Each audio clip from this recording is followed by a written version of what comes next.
Hello everybody, and welcome to Let's Play Zeus. Let's Play Zeus, the Enhancement Pack. Potatofuss returns for one of the last adventures of the game. Over here in Custom Adventure, we just saw Open Play Economic 2, the sequel to the original Open Play Economic, in which we were Lerna, one of the colonies featured in the Hercules adventure. And yeah, it was pretty fun. We basically became an evil tyrant that ruled over the city with the help of Aphrodite and Dionysus. Well, this time we will be on Open Play Military 2, which in terms of stories, this is like an Elseworld pure fantasy story. It's kind of the start of, I guess, what was inspiring them about Poseidon, which is, of course, the expansion Poseidon is pure fantasy. Obviously, Atlantis doesn't really exist. Well, here we go into some of that here. And to be honest, just the setup of this is probably my favorite in the whole game, just because it doesn't require much prior understanding of actual ancient Greece or whatever.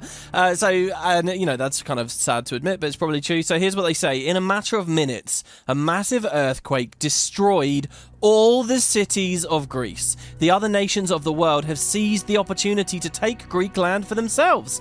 Can you fend off these rival nations and restore Greece to its former glory? The last episode of this adventure has no goals, so you can play to your heart's content. Now, in the original Open Play Military, we had kind of a chaotic start where there were a bunch of cities around all at once, and if you're playing on the high difficulty, you get attacked very, very, very quickly. This time has a much more peaceful start because, based on this setup, as you can guess, there's really not anything going on at the beginning. Check it out. The devastating earthquake is over, yet the people around the land of Eretria are trembling in fear. The world has returned to its former state, the way it must have been when Zeus defeated Typhon and first made the world an inhabitable place for mortals. I like there's a little bit of mythological origin story stuff getting weaved in here. The people have turned to you to lead them out of this carnage and into a new world to recapture the lives they once knew. But who else lives in this new world? We cannot be the only ones to have survived this disaster. The bravest of the brave have agreed to set out in the wilds of what was once Greece to see which friends and foes have survived. So you know this thing where it says, oh, explorers have discovered a location? There's a crap ton of that in this adventure. And again, it would be so cool if there was like a cartography building that you placed that sent those guys out to discover places. But so here we go, to the city. And yeah, the city this time is Eretria. They've been around there very consistently throughout the whole Let's Play, but we've never played as them. Well, here's our opportunity now in Open Play, the Military 2. There is going to be a colony as well, just one colony. So you'll see two locations right here before the end of the game. Eretria is one of them. And as you can see, yeah, there's nothing going on in Greece. Nothing at all. And if you look at the map, now, it's really big. This is how I remember it, yeah. Really open and really barren. I mean, this is nuts. And I like to think, like, these rocks and things, this is impressions, like, giving us hints of the earthquakes. Look at all these open fields. Just nuts. Now let's rotate our viewpoint here as well. And we can see all of this up here. This lake in the center is actually connected to the sea via this river. So you get a nice river. There you go. This opens up here. This actually feels a little bit like Cyrodiil, maybe, like just upside down. Like, this is where the Imperial City would be in the middle of here, and then we have the river that comes down, and then it opens up, you know, like we're upside down. Anyway, what do we have? Well, not much, you'll notice. In fact, all this big, empty, open space looks cool and is exciting in terms of, you know, what we could build on it, but there's no industry there. There's no trees to cut down. You notice just now there was a tiny quarry. Didn't I just see a quarry a second ago? I thought I did. Well, let's have a look here. Yeah, we have masonry, and we can cut trees down when our guys can find them. So there's some here, there's some here. Like, you really want to be careful with deleting trees, I guess, if you want that to be industry. There are boar as well. There's this nice, like, big open savanna kind of vibe here, where you've got boar here. Two sections of them. Maybe we can put some hunting lodges down. There's some boar up here as well. There you go. This is our quarry, a tiny little square of quarry. And then there's, like, what do we call this? A hill, a mountain? Again, with the really thick grassland. I told you guys there's a lot of it, but they've comboed it with meadow here as well, which is a really interesting visual we haven't seen anywhere else in the game. So, speaking of meadow, this is it. This little hill, that's all you can do. So, first of all, this is kind of interesting in terms of, like, if we want to do farms. So, look, they've given us carrots back. When did we last see carrots? What a good choice from them there. So, but if you want to put carrot farms on this, like, it's rough. Like, I think I'll probably put them around the base if I put them anywhere. And then, you know, we can have some livestock and stuff on the top. I think, actually, if you're going to make a really massive city, you have to be very careful in terms of what you do here. Because in terms of, like, okay, well, we can just import the stuff. Import it from where? there is nothing, you know? So they've given us the tools, right? We have cheese, we have fleece, we have our own olive trees, so we can put olive trees on this. Yeah, I heard that weird audio stutter there as well. Sorry, guys, something very weird happened with my mic there. But don't worry, that's the only time it'll happen. I've cut the other ones out. And if you're going to try to do a lot of building, like while the game's on pause here very early on before like rivals and potentially spring up, you got to make careful use of this tiny little area. I think this is fantastic geography. I think this vibe of like all these wide open spaces is really striking in like a pleasant way for me. But it's one of those things, I think if all the maps had felt like this, it would have seemed awful actually. So they could only really pull this trick once, maybe twice in the whole game. And that's what they've done. This is the most open map I think we've ever seen, and it feels great. Normally that would be the best thing in the world, but now it's so open and you've got so little woodland and so little meadow. I'm looking at this thinking, Christ, where are we going to put all the roads? You know, the actual travel of the goods is going to be huge on this one. Even just placing the roads is going to be expensive. I don't think there's anything out in the water. In fact, let's have a look. Yeah, there's only hunting. There's no fish. There's no urchins. So yeah, that's the idea. Now, by the way, the actual town that we're in, Eretria, I've been curious about this place, and now that we're actually playing as them, I decided to go to Wiki and look it up. Just in case you're curious, this isn't a mythological location. This is a real-world place. Currently, it's like a town, a very small town in real-world Greece.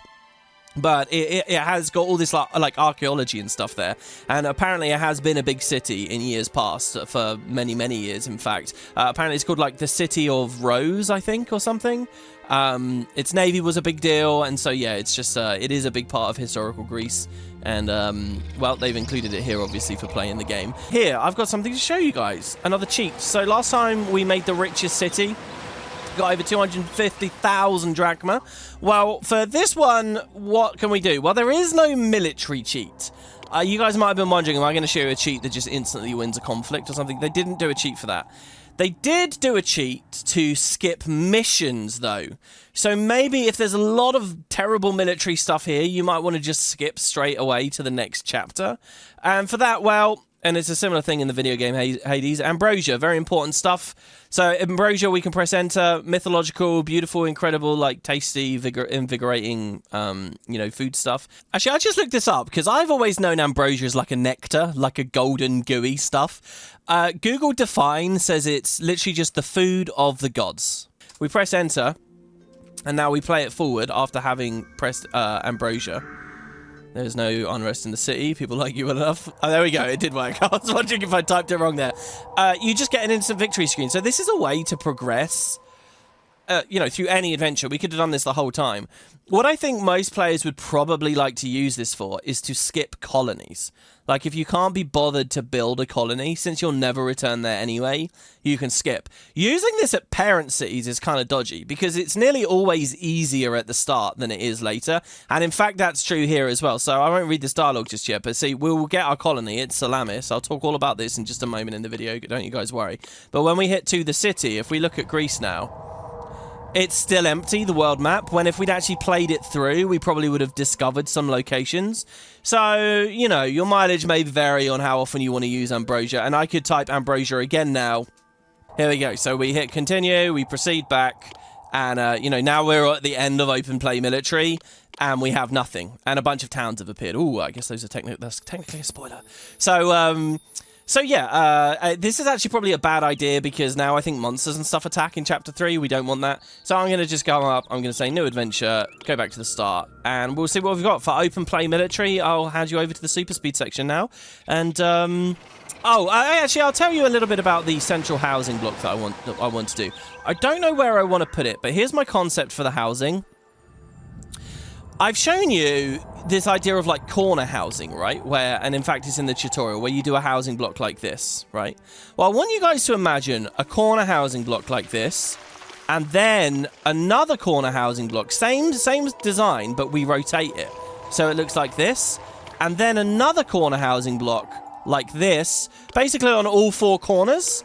And then in the middle, we'll have a square with our granaries and our storehouses. So I've done a lot in this series of like individual blocks. Now I want to create a really pretty looking actual city where like the flow of goods, everything flows into the middle and then all the housing blocks pull out of it. I want to do this thing where one storehouse is actually servicing loads of neighborhoods at once. One area of granaries is hitting lots. You know, maybe we can squeeze culture in there in the middle.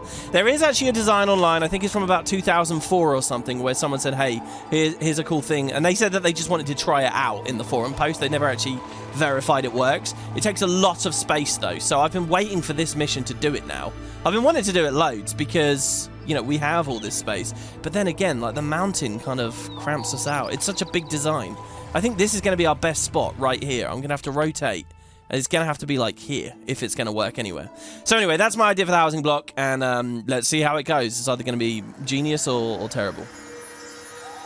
Okay, it's genius, but it's so big. Look, so this is like the 5th attempt, all right? What I'm going to do is draw 9 houses out and starting right against that specific pixel against the cliff. And then we'll do another 9. So there's going to be 4 mini housing blocks, like I say, and each one's got like a 9x9 around it. So, and the little gaps are going to be for paths that we put in. And even building it right up against the cliff there like that, you can see we're against the water line now. What I wanted to do was surround it by a path as well, which maybe then we can avenue or something. But there is no configuration in which that will ever work on this entire map, I think. Like, this is the thing with a lot of the designs online. I've said it before, they're too big, you know. Which is why the more fun ones I tend to think are the smaller, more technical ones.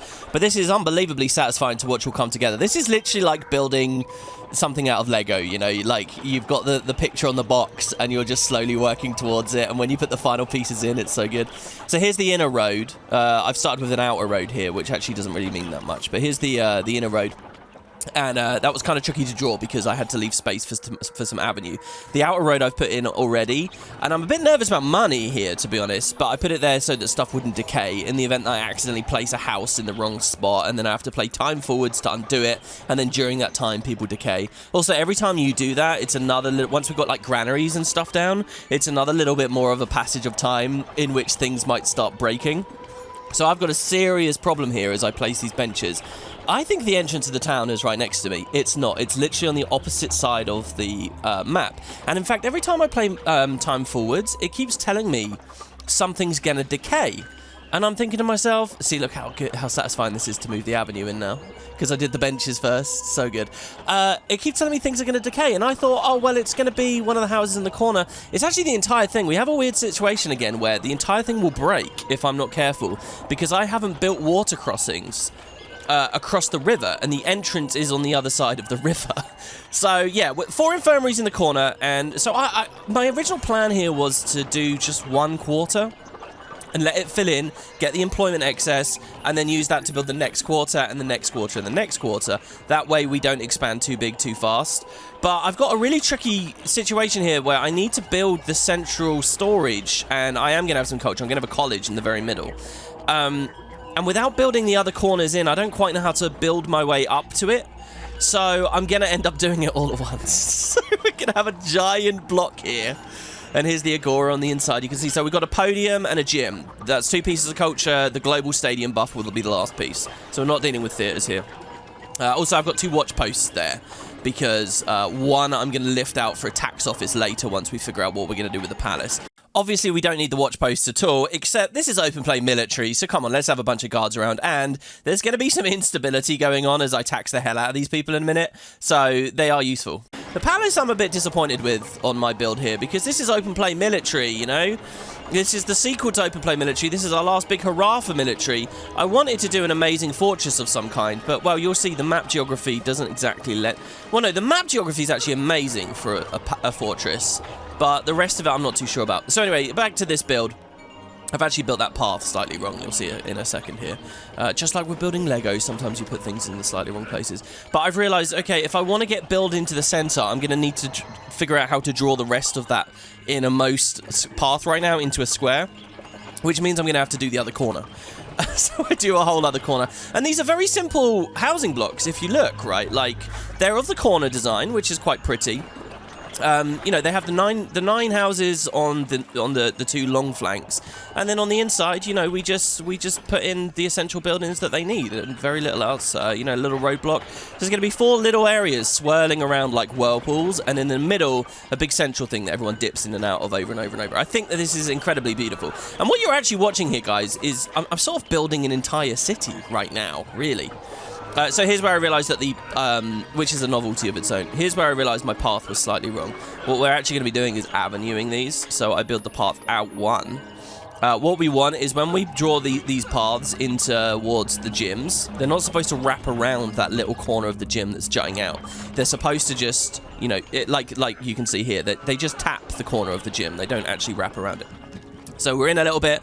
That meant I had to move the roadblocks. There you can see I unpaused for a second and it said everything's decaying. So I got kind of scared because I haven't figured out why just yet. And I go for the save. So now we have the central area, which there's a question. You've got 4 housing blocks. They're not like mega giga blocks or anything. But what are you going to do with the 4 housing blocks in terms of storage? Will 1 granary be enough for that? Surely not. So I'm going to do 2 granaries. And I'm going to do 2 storehouses with a college on the inside. Now, the Design Online has a really nice setup for this, where you can avenue the inside, a little bit like what we've actually done on some recent maps. And then we put the 2 colleges. Remember, the granaries are slightly wider. So, sorry, the 2 storehouses, college in the middle of them, and then the wider granaries will jut in quite nicely. And that gives us this perfect piece of road that can come down the middle, some parks snuck right in there in the very dead center of all of this.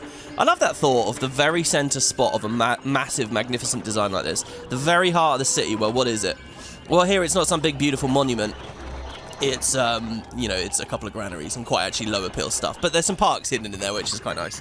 I also like this additional watch post here. Totally unnecessary, but again, open play military. Speaking of grand monuments, again, it's one of those things. I wish we had more, like, god quests and things. Remember in the last episode I mentioned that I had a random quest that I hadn't seen before at Olympia? Well, that would have given me a Zeus statue, which is very fitting and really nice.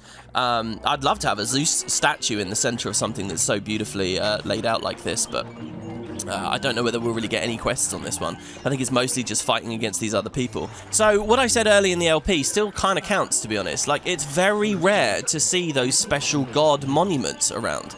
You know, how many have we really placed? Right as I fell in love with them, right around, I don't know, original Corsaira, Sickle Isle, where we were talking about that Dionysus statue, that very first one, and I edited that bit in because we missed it because it procced at the end of the mission. They kind of just evaporated. Even here in the enhancement pack, they didn't give us many, which I would have hoped they would have, since they had a little bit of hindsight at that point, you know. So here we go. Everything's beautifully filled in now. I think I've missed a couple of houses. Can you spot them? Maybe if you pause the video, you'll see there's like 3 houses in one little section that I haven't done. You'll also notice there's these big squares now between the housing blocks, and you might be wondering, what exactly are those squares for? Well, they're going to be for monuments. So, anyway, now I've built this gargantuan thing, and I have a real problem on my hands, and that is, holy shit, I'm going to have to feed all these people. I'm going to have to get all the employment in as soon as possible. And what can we eat? You know, there's boar around. So I go 2 hunting lodges near those boar, and then I'm going to do 2 hunting lodges near any packet of boar that I can find at all. And here's the water crossings that will stop everything decaying, by the way.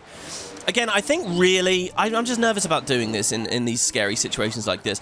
I think if you do just 1 hunting lodge per boar spawn, what that will do is that will stop them running across the map. If you put 2 buildings for a boar spawn, then they'll hunt them all, and then they'll go running all over the place, and you create this inefficiency. If you just do 1 for 1, like, the efficiency stays lined up, and I think that's the merit there. Anyway, before I ramble too long, I'm going to cut back to live commentary here. Now, you might wonder why. Well, all will be revealed. Aha, first place. Greeting Potatoes. Explorers have returned from their exploits and report that they've discovered a place called Lenissus.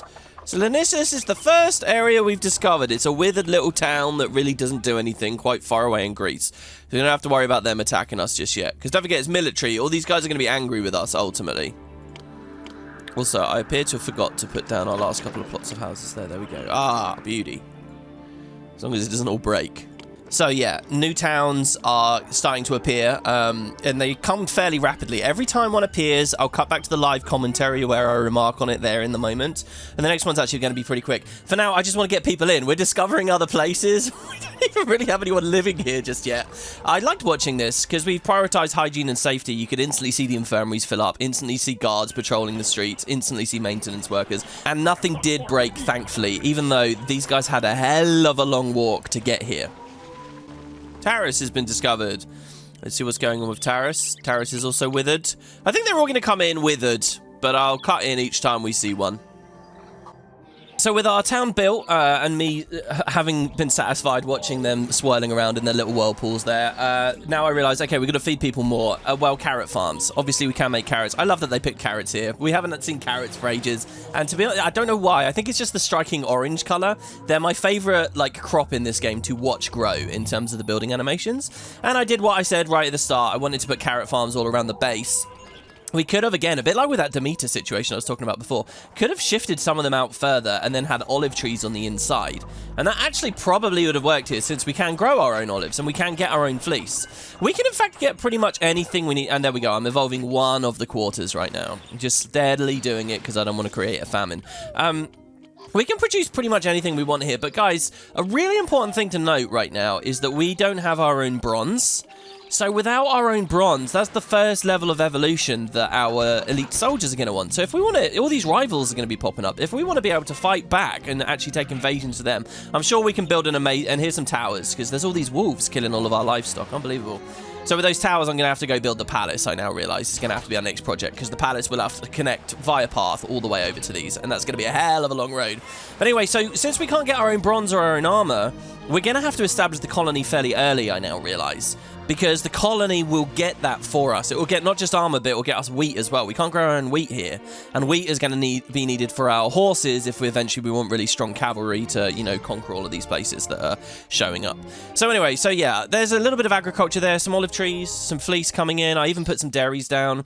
Wolves are picking off our livestock, so I decided to pause, and we've got to get these towers manned, which means a palace somewhere. So I looked around quite a while, and I decided that near the houses would be good so that our rabble could get to the palace quickly. I decided I wanted an inner courtyard room again, filled with watch post guys, and that we can eventually station our armies in. And I desperately want to see an actual fight in this place before this is over. And then I thought, well, there's all this space up on these cliffs and all this like very long, thick grassland. Which, again, I'd love to keep the grass on the inside somehow, but I don't know, there's just not really a good way of lining it up. And I kind of didn't like it because we don't have too much space for an amazing, like, lots of walls and things. But, look at this, the only way up there is on this long path here, up these steps that I've created. That is the only way to that palace. They have to walk through, like, this mountainous bay. If you're an invading army, look at that. You have to come through here. That gives us loads of space for rabble with the high ground, with towers with the high ground, if that really counts. And they have to worm all the way along all these cliffs. So I actually kind of love this. This is a really nice spot, with the one caveat that if we get invaded from the highlands on the left, and I believe it might happen based on what we've seen before, they could just crash through that one tower and be done. So I might just keep some rabble permanently stationed up there all the time, or even just some horsemen permanently up there at the palace in the event of that. But yeah, so it's going to be an interesting fortress where it's not all massive walls everywhere, but the terrain itself, I'm going to dot towers all over the place. Should be good. Right, looks like our tower's working. I love this tower shooting setup here as well. You're used to the towers shooting way down below them, but they're almost shooting across now because they're shooting targets on the mountain next to them. Cadmia discovered. Are you withered away as well? I guess you are. So everywhere's going to be nice and quiet still, which isn't good. Actually, I think there's going to be a thing here where we're raiding these people for food or something. I don't know. We've got a bit. I am the god Hello, Ares. of war. Worship me, and my soldiers will defend you. I like the thought that Ares is doing that at every town right now. All of them. And I can show you in real time as well with our population monument. So these are the monument spots, right? So we can just drop one. Oh, Eolcus has been discovered straight away. Nice. But it's withered. We can drop them in like so. It's funny. You can hear how low energy and zen I get while I'm sitting there not talking, just playing, just vibing with the game.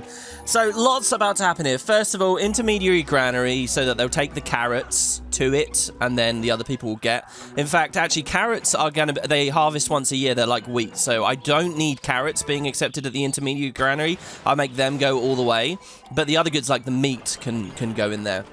Also, as our fleece comes along, I'm going to want a little storage bay for them here as well. So everything's set up, and olive oil as well, since we'll set up a little olive oil industry. Everything's set up, except we have no exportation. So this town has to run purely on tax, and I've drained through all of our initial drachma now. If you look, I just went into debt.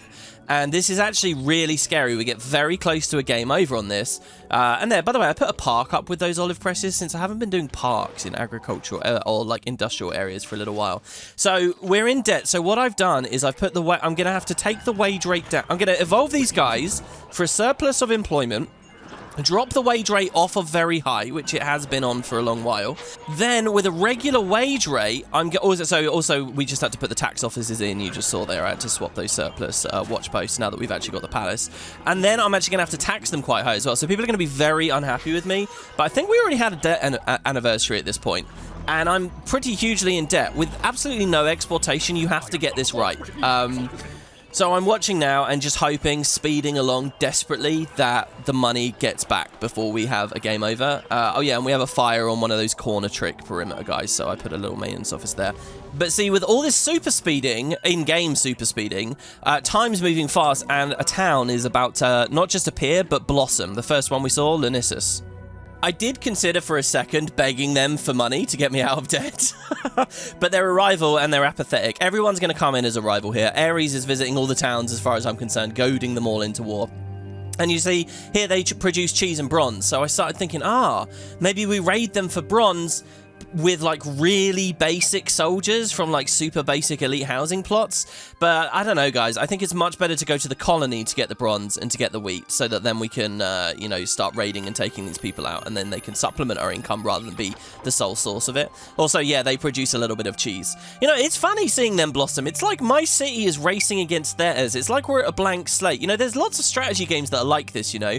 All the different empires or towns and things, they all start at the same point, and we're all building up, you know. And Lenissus seems to be a bit ahead of me because they're producing, well, mind you, they might just be on natural deposits of bronze, I suppose. So yeah, the next job now is basically going to be to speed this along, actually get out of debt. And as you can see, our money is going up. The question was just, was my popularity going to be terrible in the meantime? But with all the watch posts and stuff around, it doesn't really matter. Mount Malia being discovered here as well, but they're only small. And we're going to have another blossoming place in just a second. But yeah, with the tax income, there you go, minus 64. We're going to go into the green. The money woes cause discontent, but as soon as I'm in the green, I can put the taxes back to a normal level. So normal wages, normal taxes, right in time for another town to blossom. This is Cydonia. But when I look at Cydonia on the world map, it's, you know, it's got no information at all still, even though it's supposed to blossom. So maybe I've clicked this a little bit too quickly. I'm not too sure. Anyway, if you look at the olive oil bays, you'll see I've just got huge amounts of olive oil here now. So it's time to give people this. They won't go all the way up to Townhouse because what they still need is a stadium. So that'll be the next project I do. The other thing that's really an issue now is you notice we got heaps of olive oil. What about the fleece? The fleece is the lower tier commodity. The fleece is the one that I really wanted in the first place because that's what has the highest yield for tax. And I'm kind of low on it, so I've got to keep my mind out for that. So the stadium, I want somewhere near where elites are eventually going to be. Elites going to be more important here than ever before because they're going to be conquering a lot of places. So I'm thinking elites can go on that lovely, long, big, high, grassy mountain hill up at the top. So the Colosseum can go somewhere in the middle. Then I realized, though, that there's boar up there, and I hadn't been tapping them. So one hunting lodge, one maintenance post, and a bit of decoration for each boar area there. Also, we didn't actually fully connect this road down here, so I had a couple of hunting lodges that had gotten meat and not done anything with it. But food is fine, actually. I think already at this point, food will sustain all 4 of these housing quarters, and it will be an interesting diet as well. I kind of like it. They got the carrots, they got the cheese, they got the meat. I think I'm gonna spin around and place one more row of carrot farms as well, just to totally encircle the mountain, as it were. But we'll look at that in a second. So here we go. So stadium, I don't know. This first position wasn't really good enough because it's got to be central to the 2 ramps up. I'm thinking we'll have stadium down here below the cliffs. On the cliffs, I'll do a big culture area. And I think I'm going to do a reverse culture area for these elites. As in, I'll have the theatre, which is traditionally the receiver building. I'll have the theatre, which is really big and cumbersome, in the centralized culture area. And I'll have drama schools at the in amongst the elites. The end result will be the same. We'll have people walking through those neighborhoods, providing all the culture that we need. But the bigger building can be centralized in just that one area. So like one big grand theater, I don't know, for the entire town. That's sort of my thinking there. So then just a lot of speeding up here really now. We've gone back into debt for a second, so I need to just speed along, and it's a bit nerve-wracking, but what else is there for it? As we go along, you'll notice symposiums in the Isthmian games and all that kind of stuff are starting to run again now as more cities begin to enter the stage. We actually get a few cities appearing now that aren't even withered when they arrive. They've just already blossomed. It's taken us a little bit of time to discover them, and they're already going immediately. So I like the way that impressions kind of ramp that up. Do we really need every town across all of Greece to have two stages of discovery and then blossoming? So some of them are just there straight away. So here's the final carrot farms. Just for that added extra little bit of food. Those 2 towers sniping all the wolves is so nice. I actually can't put another carrot farm down on that road because that's the breeding grounds for the wolves. There's kind of a nice little touch that I've got there because the wolves can't hunt anything at the carrot farm, and the carrot farms are right where they spawn. And if they try to go for the livestock on the mountain, they got a bit of a walk, and during that time, they get sniped by archers who will handily deal with them. I really think only 1 tower is necessary, but, you know, having the 2 is just a nice effect. Finally connecting all the roads into this, like, one massive mega block.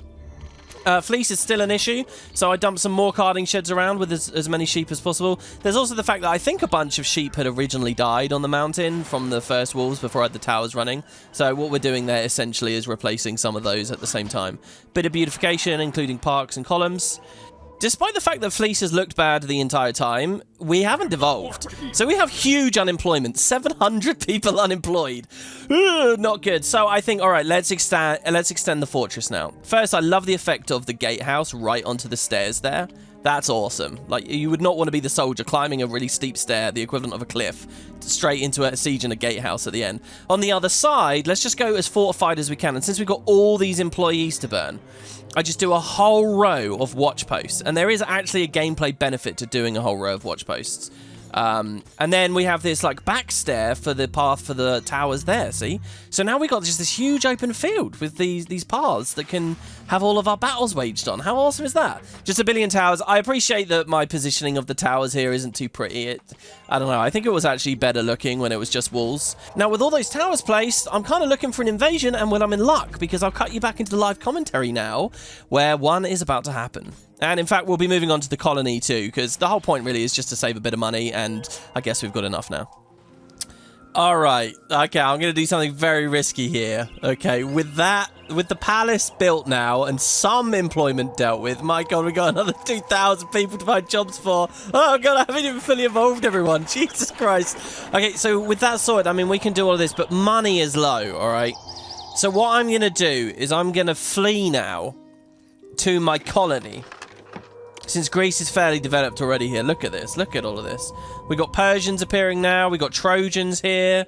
We've got Amazonians with these ones. The mountain areas. This is pretty nuts. By the way, there's Mount Olympia here, which is quite nice. And most... The Iolcus still hasn't actually come into fruition yet. Let's flee away. Let's get our next colony. Now, the reason I want to do that is I'm thinking maybe I can earn money at the other colony via trade back here to Eretria. Also helping hands and stuff like that. Also, it's just an amazing map that I've been waiting and looking forward to going to for a long time. We do earn right now, and if I just speed along, we would ultimately, assuming the unrest issue isn't a serious problem. But I think, so basically we're at a split here. I could spend ages here now, slowly building the cash up, or we could go see this other place and try this more daring technique, which I think will be quite fun. So, Eretria wobbles. And let's move on now. Oh, we need 12 fleece, and we don't actually have the fleece storage, so I guess we will wait a bit. Well, actually, one thing I've been wanting to do for a while here is put a storage bay here. I mean, this is where they've all got a very long walk. All the fleecing buildings, basically, are very inefficient right now because they've all got such long walks to actually deposit their first bit, and then the getters are grabbing it, like, ultra fast. So we could try a daisy chain. This whole series I've not actually done this, but let's give it a shot here. So I'm gonna remove this little bit of decorative pillar here. Move this along here. Move that bit of decorative pillar, that roadblock. Shift the roadblock over here. Extend the decorative pillars back now. Like along to here. I guess we can go around. It's obviously all uneven now. Wait. No, olive oil. Olive oil, we're fine. I mean, Jesus, I've got so much olive oil going. But you guys can both accept fleece and nothing else. You guys... Essentially, So you guys get... I would have to manually toggle this, right? But I don't want them get... Well, they won't get from in here. So basically, when I see this fills up with these getters, because these are going to shift a bunch of fleece, as soon as this is full, we toggle it back to accept. And then that means these guys grab it. But we are going to have a fleece issue in the meantime. I mean, the time it takes for this to fill up. What was that? Economic decline at Sardis. Oh, wow. The economy at Sardis has much worsened. Yeah, this just isn't good. This isn't smart. We shouldn't do it this way. I got a fleece issue. I guess I'll just play it forward until we figure this out. You know, the mass fleece devolution might not even be that bad of a thing for us right now in terms of it. We're getting rid of a bunch of the jobs, but Mount Melia launches an invasion. All right, well, we're going to have our first attack. I'm pretty confident I don't really need to do anything. Look, we already have a full thing of rabble, so let's set our rabble up here. I'll have some here. And we can just have them constantly summoned out. And the sea will be friendly. We can have another rabble down here. Maybe one day these can be stronger forces. They'll be supported by archers. We'll have another rabble down here. A final rabble on the inner courtyard. And another rabble up here on this courtyard. In fact, we can have two. This is kind of a big war ground right now, but I am thinking of building this up with even more stuff like this. Just look at this. Hopefully they don't attack on the left, but if we already discussed that. If they do, then you know, we've got some people recalled to deal with that here. So there we go. So all these unemployed, actually, we could summon all of these rabble and we'd be absolutely fine. So let's get another guy there. And in fact, let's band select. That's what they call it in the manual. Band selecting. And we'll change all of their rotation, you see, so that... I don't want them facing the north. I want them facing the other way, to be honest. In fact, if we click rotate multiple times, will they do that? Ah, they will, look. There's like 4 orientations for them there. This is actually quite the revelation. Do you remember a few episodes ago when I hit the rotate company button during a fight and it caused some of them to start battling when they weren't otherwise? I wonder if this is it. I wonder if they literally have a cone of vision that they will fight in, and it's the direction they're facing. So if they're facing the wrong way, then they will never fight. So you need to hit rotate company to make them face their enemy. Now that I know there's technically 4 orientations they can be in, not just 2, it's not just a vertical column or a horizontal column, it's also which direction they're looking as well. Now that I know that, I bet that's what's going on. I don't know for sure, but that might be it. So yeah, we want them facing where the enemies will be attacking, so this is good. Okay, good. So Mount Melia, they're the first ones to attack. Caduceus has been discovered. Oh man, this has become a huge bit of just normal-ass gameplay here. Well, that's fine. Come on, guys, get down. I don't want... Well, actually, some of you on the cliff is a pretty cool idea as well. Should we do that? Should we have some cliffmen up here throwing rocks? We could even have people throwing rocks here. I have no idea where they'll invade from. I'm very confident. I mean, look at this. Look at this. Look at all of our regular guards here as well. Beautiful. How's money been doing while I was chatting there? 4,000. That's excellent. Okay, Mount Melia launches an invasion. Fight to defend the city. Everyone's going to devolve, though. This is a serious problem. Fortune is I can't have that on get. That has to be just accepting. These guys. Okay, look. See, it's filled up now. Now the buildings are a little bit more efficient, and we actually have a little bit of space here. This next one will accept fleece as well. I don't know. Hopefully in some way that helps a bit. So, a Centaur war party is on our shore. Here they are. Right, they're near the... okay, they're gonna rampage through the housing block, unfortunately. That's pretty disappointing. So we go. So the land. We can put rabble throwers along this shore to throw stones at them as they go along. Check this out. Here are the actual centaurs themselves. They look so good as warriors. I want to see them fighting. Oh, if only we could have enlisted them as aid. That would have been so... And control our own centaurs. What a missed opportunity from impressions there. Oh, invasion force defeated? Oh, why though? But how? We didn't even do anything yet. Oh, that is just the worst bug. Ah, well, we'll have a lot more invasions coming, so don't you guys worry. All right, but now that we know that navies can assault us, this extra employment is actually awesome. Now that we know navies can come, let's get some rabble here, permanently stationed out there, and they'll throw rocks. Maybe 1 rabble. We'll probably need 2, actually, won't we? 2 rabble to knock out any ships. Maybe they can score a kill on a ship as they go. So good. Right, well, that's that done. Okay, so the fleece, let's set it aside. And let's get over to the next colony now. And I'm pretty sure we're okay. We just need to overwhelm with production, which is basically what we're doing here at the mountain. This is so nice, isn't it? Yeah, click in these stairs, because that looks really good. Okay, so our first colony Under your leadership, Eretria has... I cannot figure out how I want to say this word. Eretria is called. Eretria is called. I think Eretria is probably the better way of doing it. Eretria has risen up from the broken land and is serving as a welcome refuge to the displaced people of Greece. Many of your stalwart ambassadors and explorers have reported that other leaders have also begun to rebuild. Eretria is not alone. In many ways, the earthquake that changed Greece forever changed nothing. Enemies still threaten Greece, seeking to take what is not rightfully theirs, and it is still up to you and your allies to rebuff enemy advances. The time has come to establish a colony to bolster Greek military might and to provide Eretria with the tools of war. Yeah, it's no wonder it's all the same. It's because they got Ares around. By the way, I still haven't mentioned this for the Mythot, and I can't now because we've clicked through the screen. One thing that's really cool about this parent city, cooler than many of the others, is you do get the 3 brothers again here. So we have Hades, Poseidon, and Zeus. They could all be together. The only other place we saw that was Olympus, but the map was tiny. Well, if you've been wondering what we can do with all this space here, all 3 brothers would be pretty nice, and I think I want to set that up. I believe when we come back to Eretria in a second as well, there's more mythological stuff going on, and obviously if you have Zeus and co with you, you can just batter them all. But we'll have to conquer people and sort things out for bronze, or just rely on our colony, I guess, here. Actually, having a colony that gives bronze and wheat, the 2 last things we need for our military, I guess wine is a thing. Can we make our own wine here at the mountain? Kind of ruins the idea of military sandbox, doesn't it? It should be we conquer people for all those things, but whatever. So the final colony, guys, Salamis. And when I say final colony, I really mean final of the whole game. Like, the next episode we're going to do is open play sandbox, which has no colonies. This is it. You've seen all the ones in the Ithaca campaign. The final colony of Zeus of this Let's Play is Salamis, which we've seen many times as we've been playing along there on the map. We get to finally go there. And I actually love the design from like an aesthetic perspective. This is my favorite colony design in the whole game, and I'll show you why. Because it's islands, because it's beaches, and it's also a nice shape. Anyway, so here, Salamis is a warrior's dream. The abundant copper ore strewn about the land can be made into the finest armor, and the fertile fields yield wheat, the nourishment that keeps war horses strong. Choose this location.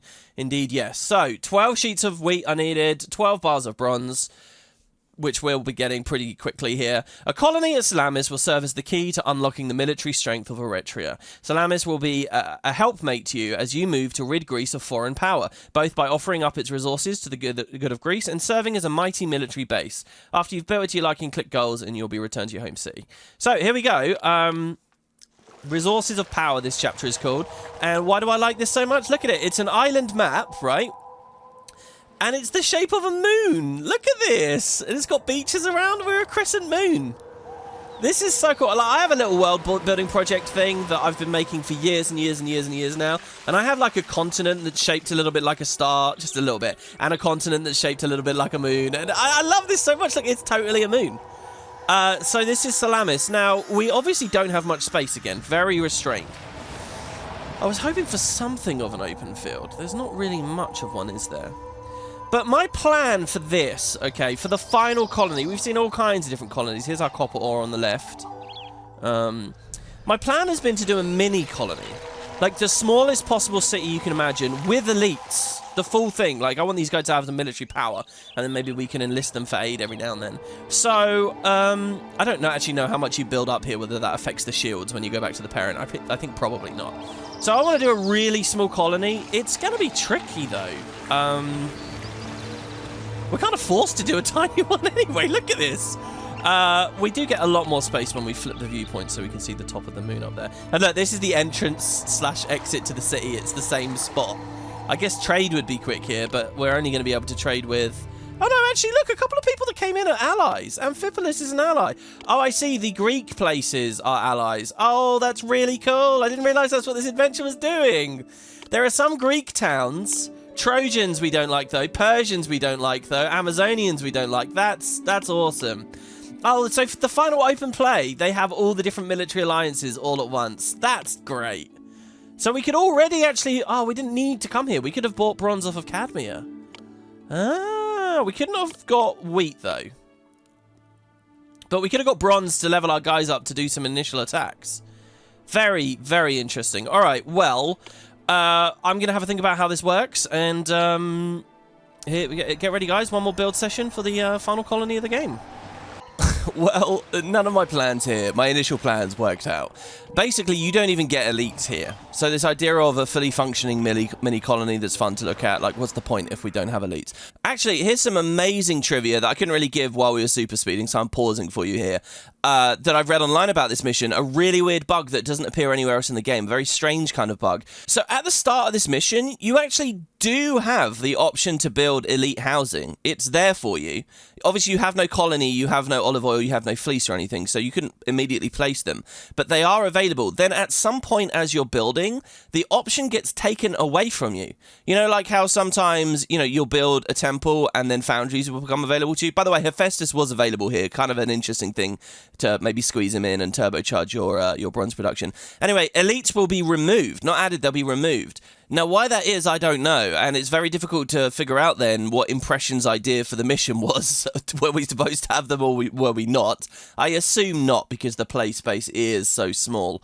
But the weird thing about it is I never hit that bug when I was playing. I always just had common housing here, so maybe it's difficulty dependent. Maybe it has something to do with saving and reloading, because between each section, to a peek behind the scenes, between each section of these videos, there are like gaps as I go off to edit, and then I come back to the game, and then I go off to edit, and I come back to the game. So I do a lot of saving and reloading, so that might have been why it got removed for me. But the result of all this is there is a fun concept here of rushing through this mission as fast as possible to get elites here, when maybe to fight against the bug, and maybe even fight against oppressions who might not have wanted you to have had them here in the first place. Also, you don't make your own olive oil, you don't make your own fleece, so those elements of it are kind of broken. But you can import both from the parent. So you see, I've just put a pier down. My idea here is to just import everything directly onto that agora, directly onto the houses, thus saving me some employment and some money on the storehouses. So the other big issue here was I have basically no money in this mission. You know, we have very, very little income. We can make our own wheat to feed our guys and then export the wheat. But we can't even export the bronze that we're going to make, which is kind of nuts. So I had to think really carefully about what I wanted to do. And in the end, here's what I've gone with. I want this to be a resort holiday place. Okay, so if you look at where I've put my houses initially, and look, I'm going to go for the full evolution instantly, because this first trade ship, he's going to give us olive oil, he's going to give us fleece straight away, and food. He gives us all three with that one thing, which is kind of amazing. So I have this like one long road, and what I wanted was houses against all the beaches, and then where there's little gaps where the houses can't be directly against the beaches, we can put benches and stuff down. I want like a seafront walk area, and I realized, well, if we're gonna have, I've basically misplaced the first agora. The agora should be in the middle, not like on the very end next to the pier, but I was worried about them gathering stuff, so I put the second agora down for those further houses, but it's not gonna work because they're going to be too far from the pier. The vendor workers are going to be too far from the pier to figure out actually how to go. So that last bit of the town, unfortunately. Also, money is really bad. I end up actually deleting, which was a bit of a shame. But, you know, we do get the aesthetic. It does look pretty cool once it's done. Of course, I need to tax people early, so I get on with a palace straight away. And there's very, very little space here. I still love the map, and I love the map for a whole other reason to do with the copper, which maybe you already noticed, but I'll talk about, I guess, in a second. So anyway, yeah, a nice rudimentary palace with a watch post in it, nonetheless, and I did have to end up moving the whole thing because the walls just didn't work initially.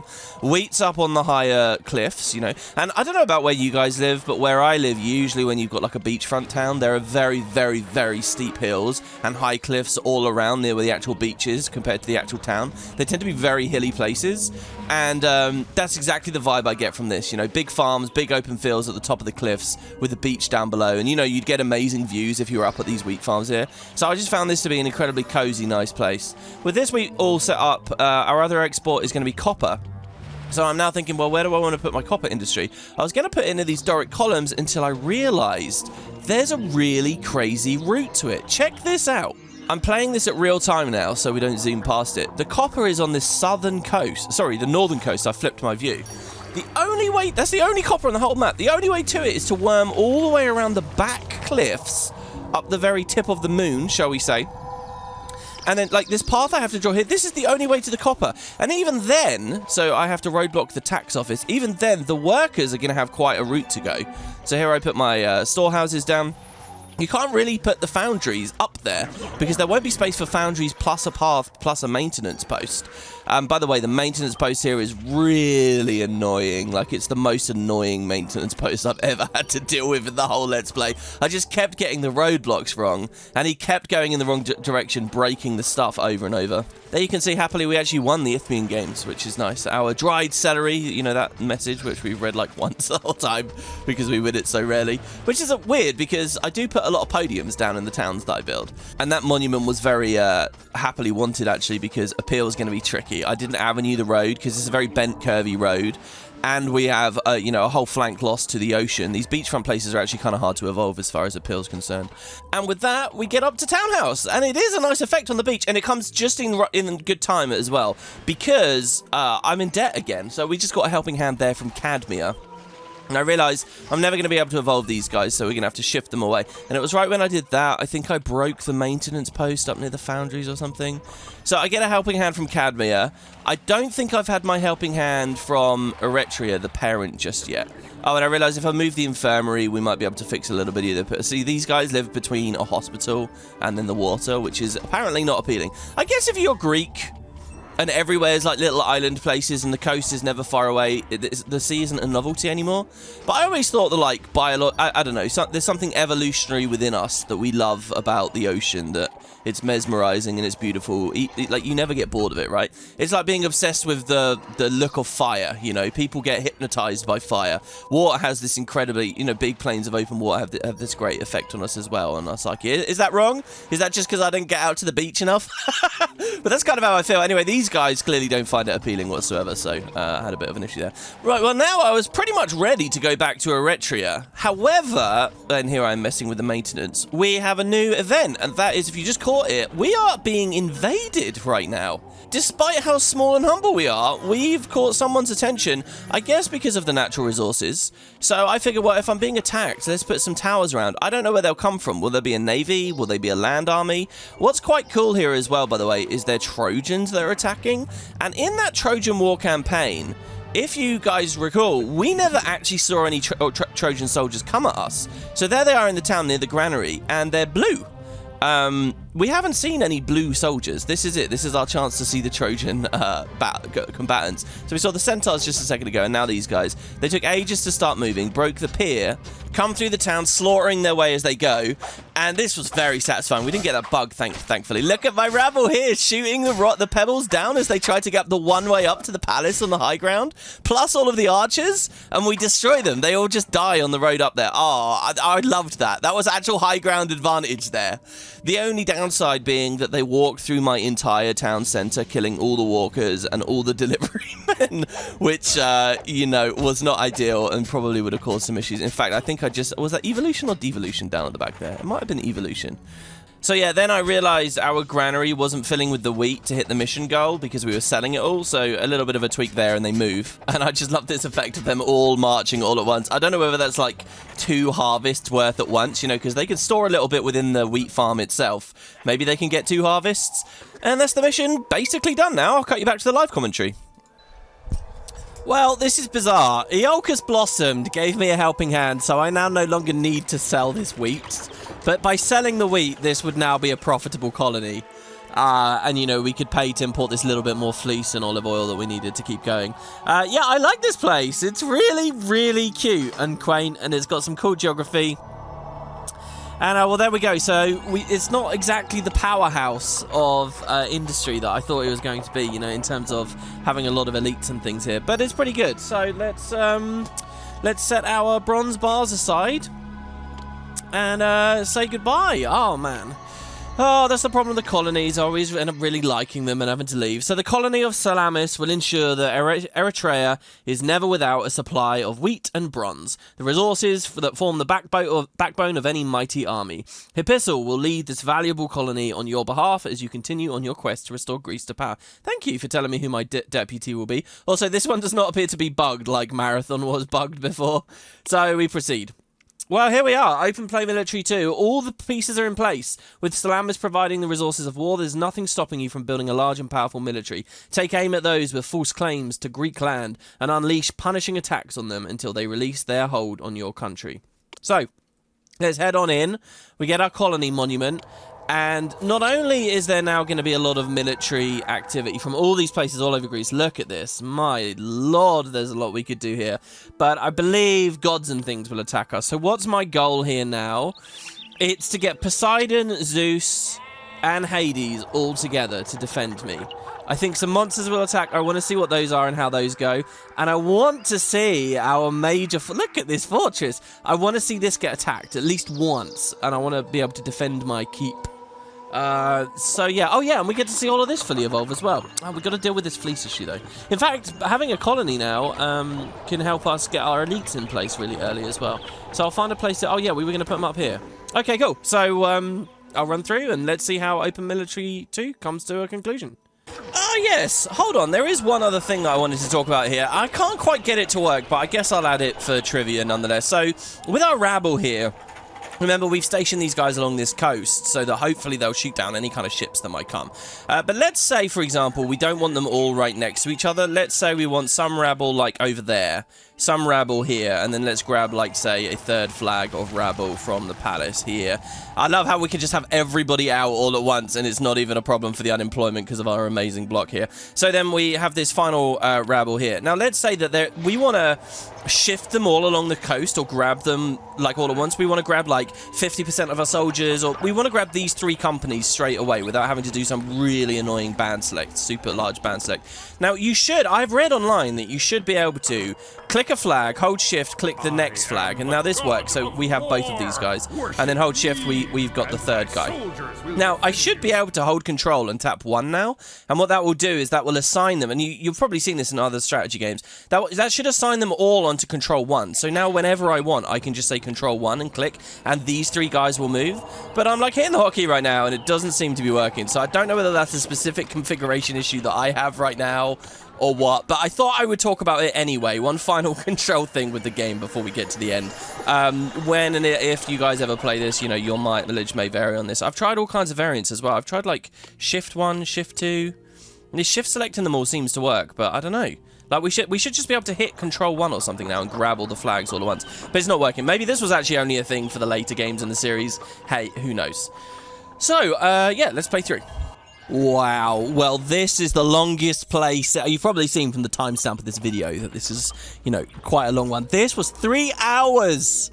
3 hours of gameplay. I don't even know where to begin here as far as commentary is concerned. So much happened for so long. I guess I'll just watch and react and see what I can recall I was thinking about at the time.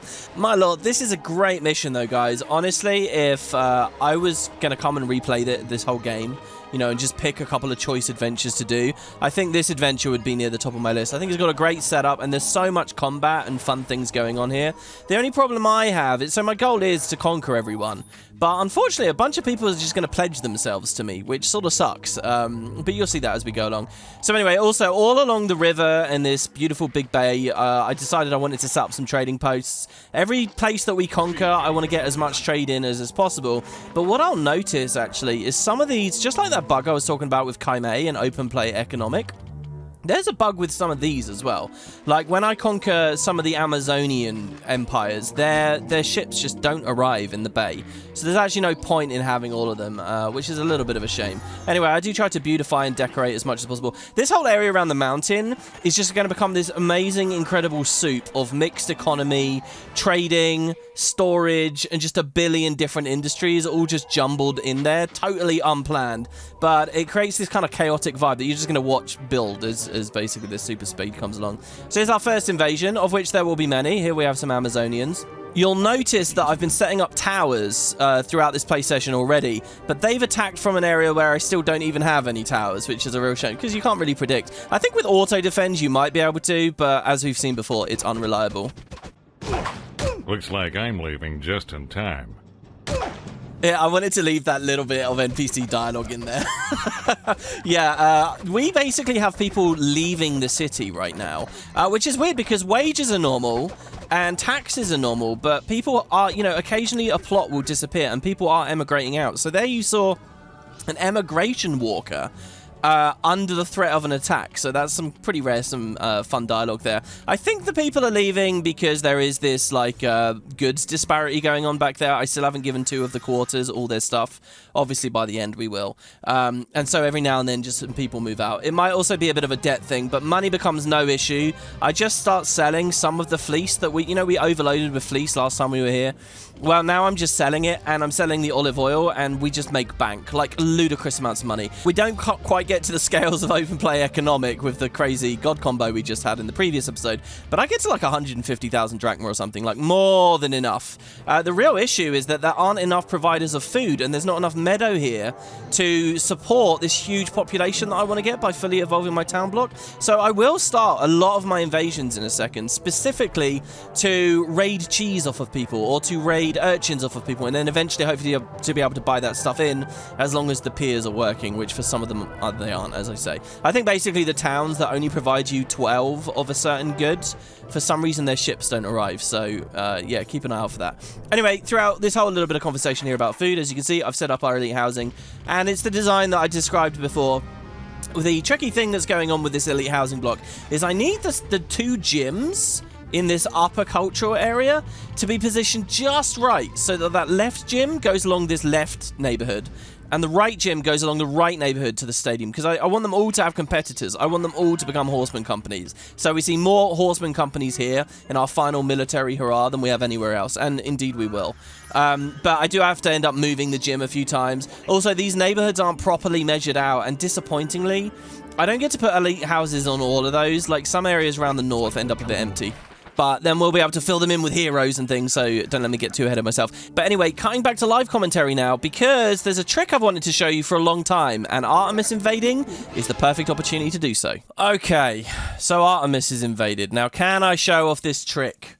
Artemis doesn't invade us very much. You'll soon learn that women are just as fierce as your men. They'll hunt you down just as wolves hunt your sheep and goats. And to make sure you feel hunted for some time, any wolves your shepherds and goat herds have killed will be given new life. Wow, really? Hold on, she resurrects the wolves?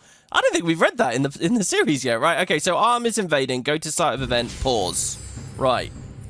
Now, where is she? Oh, God, it's taking me... I don't know where she is right now. Let's save game real quick.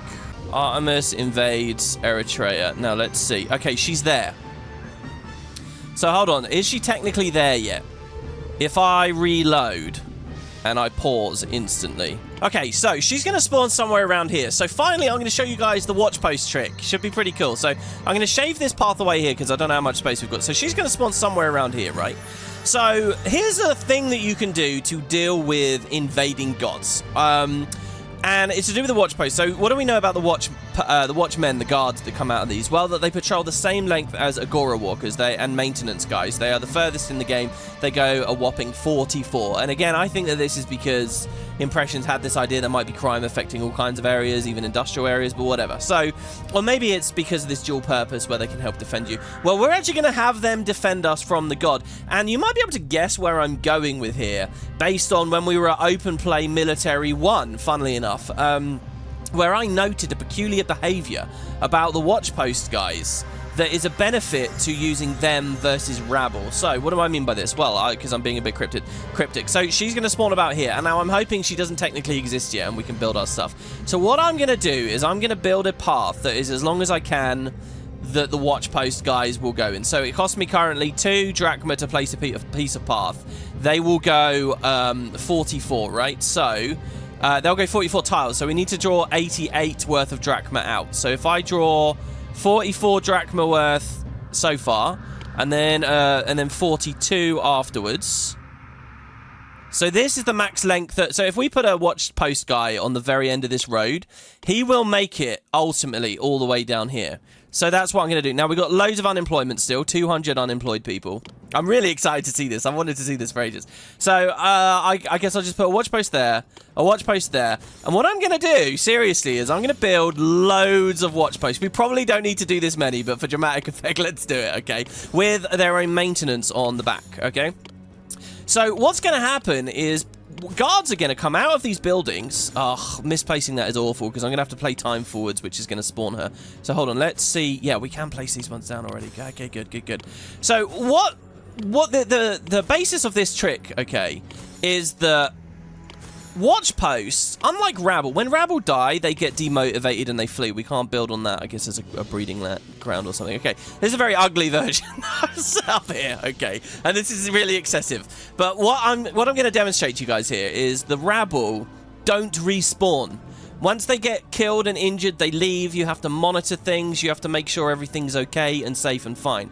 Watch post guys do respawn. When the walker dies, fairly quickly later, they'll get replaced by another guard. And I noted this at the northern gate when we were having a fight in Open Play Military 1, that they respawn. So you can use this by, if you put enough watch posts down, these guys will not be able to kill the god, just to be clear. But she's going to try and go on her rampage and do her thing. And she's going to find that she's on a road and she's got someone to fight, like just a random pedestrian or whatever. It's going to be a guardsman who's going to be trying to attack her. So she'll kill the guardsman. She'll take some time to fight the guardsman. And then another guy will walk up to her and he'll start fighting her. And she'll say, okay, well, I'll kill him as well. And she'll kill like 8 of them in a row, maybe more. Okay, I don't know the exact numbers. She'll kill a bunch. But while she's fighting those subsequent guys, the original dude is going to respawn and patrol in. So, and it costs us no popularity, it doesn't damage the buildings, it doesn't do anything. We can, basically, once you put enough watch posts down, and I don't know what the exact amount is, it's definitely not this many, it could be far fewer. She will just be infinitely fighting an endless stream of guards standing in that one spot until ultimately she decides she's had her fill, her bloodlust, and she leaves, okay? So that's the idea of these guards, and in fact, you can actually utilize this against invading armies as well. This row that I've created here actually will create something of that effect. They will run in. Oh, by the way, did all of our rabble go back home, or is it because we're on pause? This is really weird. I don't see any flags or anything. So you can create a similar effect here. These guards are good because they're infinite, right? So all you have to do is get over that threshold. Right, so with all of that explained, I'm going to unpause now, and she's just going to walk around it all, and this is going to be a real serious anticlimax. I guess the best thing I can do to stop her walking around at all is maybe put some columns so she's tempted to go on the path, because I'm sure we're going to find she spawns in a different spot or something. What also would have been really good now is inside these columns doing pavement all along there so that the guardsmen are free to roam wherever they like and get up to her. I can't actually build over the quarry even though she can walk on the quarry. So this is ugly, right? You can do this in sort of prettier ways. This will work against monsters as well, by the way. I don't know whether they will eventually kill a monster, because monsters do take damage and will ultimately die. So yeah, we're just going to stall her, basically. So here we go. There she is. Now we got to get our spawns in. Come on, guys. Spawn, spawn, spawn, spawn. There we go. There they are. All right. Okay, so she's fighting. Okay. Oh, my God. Oh, she has her troops with her as well. Of course she does. Oh, well, I don't know whether they're going to be able to deal with those. Oh, we've got the one goddess that this isn't going to be too perfect for here. So they should just keep roaming in. She seems to be able to walk. She shouldn't be able to walk, I don't think. But there should just be infinite guys here. Let's see how this plays out. Oh, God, she's actually getting out, isn't she? She's getting out. Hold on, before she gets too close to the end here, let's put some column down so that she can't move. And now let's see. So she's roaming back. So the endless stream continues here. Okay, so she's fighting again. The city needs more workers. Oh, I guess because we're at a really nice balance. I guess it's because we employed all of these guys. Oh, and she just walked out. Oh. But we have distracted her for some time here. Who's she going for now? Oh, man. Don't you take out that granary for my elites. Don't you do it. Oh, God. And all of her soldiers over here as well.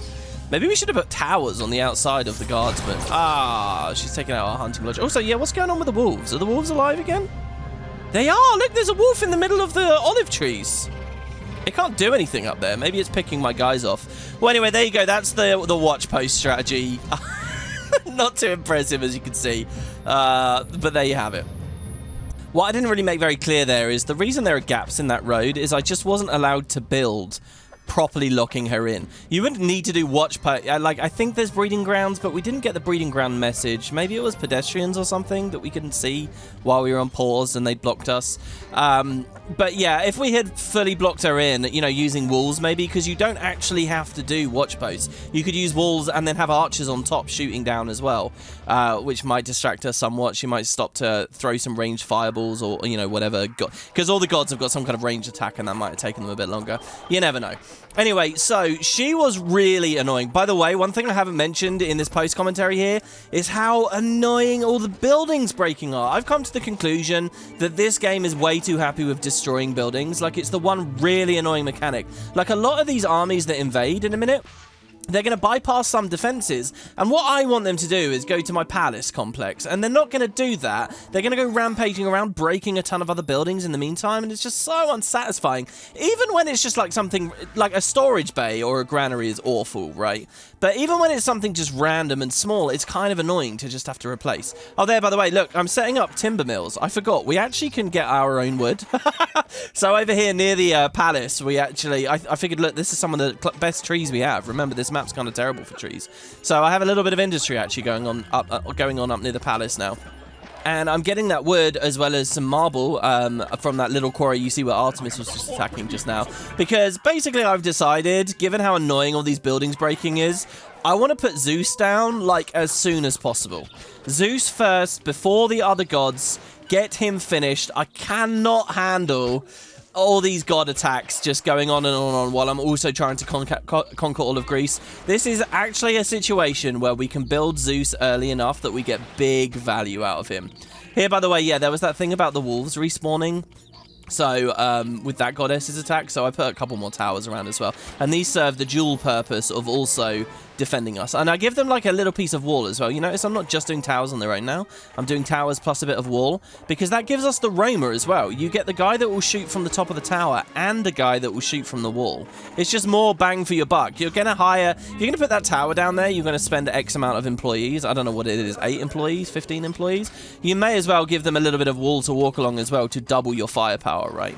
So there you go. So masonry, timber, we can do, and now that we've got the bronze from our colony and these sculpture studios that I've set up, we can do everything we need to make our own mythology now. The only issue will be where the hell to put them, because once again, I've managed to make this massive sprawling city, and I don't have much space anymore, but I'll show you guys that in a second. 3 storage bays there for the marble, all connected with a bit of avenue, unnecessary appeal avenue, but looks good, I think. And you can already start to see the mountain is getting busier and busier and busier. We have the elite project still going on, right? And so we have the bronze for the sculpture studios. I also want to spend this bronze on a little bit of armor too. Armor is the first thing that they'll need to evolve. What's kind of annoying though is these sculpture studios, and I even set the stables up because we can import the wheat as well. What's annoying about these sculpture studios is they gobble up all the bronze so fast that I import. These guys at the armories basically don't get to do anything for ages. Like, I'll keep looking back at them as this goes along and realize they're still not making armor. They're just sitting there flipping their yo-yos. Get to work, people. Anyway, so right now we are under invasion from Mount Malia again, and I think I bribed them away on this one. Because, really, we need so many jobs now. I'm really concerned about a big fight with our rabble going all half-cocked in the wrong direction. Obviously, we could let the palace get destroyed, and we would just get vassalized, but what I'm more scared of is them breaking the other buildings on their way, which would just be so annoying. And we've seen how it goes with invading gods sometimes, you know. They'll destroy the wrong granary or something and cause, curse your culture, destroy some culture buildings, and it can be really, really bad. So anyway, yeah, the whole issue is to get more population, I really need more food for them. So here I am with the last couple of carrot farms, just squeezing in those final tiny little bits of meadow possible before we're going to have to start raiding for our food and whatnot. Next, I head back to the elite houses, because since we've set up all the infrastructure for them, there's no reason for these guys not to be placed down. And I do sort of want to hurry putting them down now that we have a colony. And, as we get vassals and stuff later, those people are going to get attacked. They're going to ask us for help. If we don't help, they'll either not like us or eventually just get conquered in the other direction. So I want to rush these troops out, not necessarily to defend myself. I'm confident in my wolves and my rabble. I'm doing this specifically so that I can dispatch them to help people in my empire, which is kind of nice, actually. It's sort of an altruistic thing, and believe me, as this goes along, everybody just falls in love. Everybody loves me. Everyone pledges themselves to me. Everyone's giving gifts constantly. It actually becomes almost impossible to play because there are so many towns and so many people interacting diplomatically. Like, unless you go in and shift the diplomatic messages, you just get pop-ups, like a billion pop-ups. And in fact, you'll see that as it goes along here.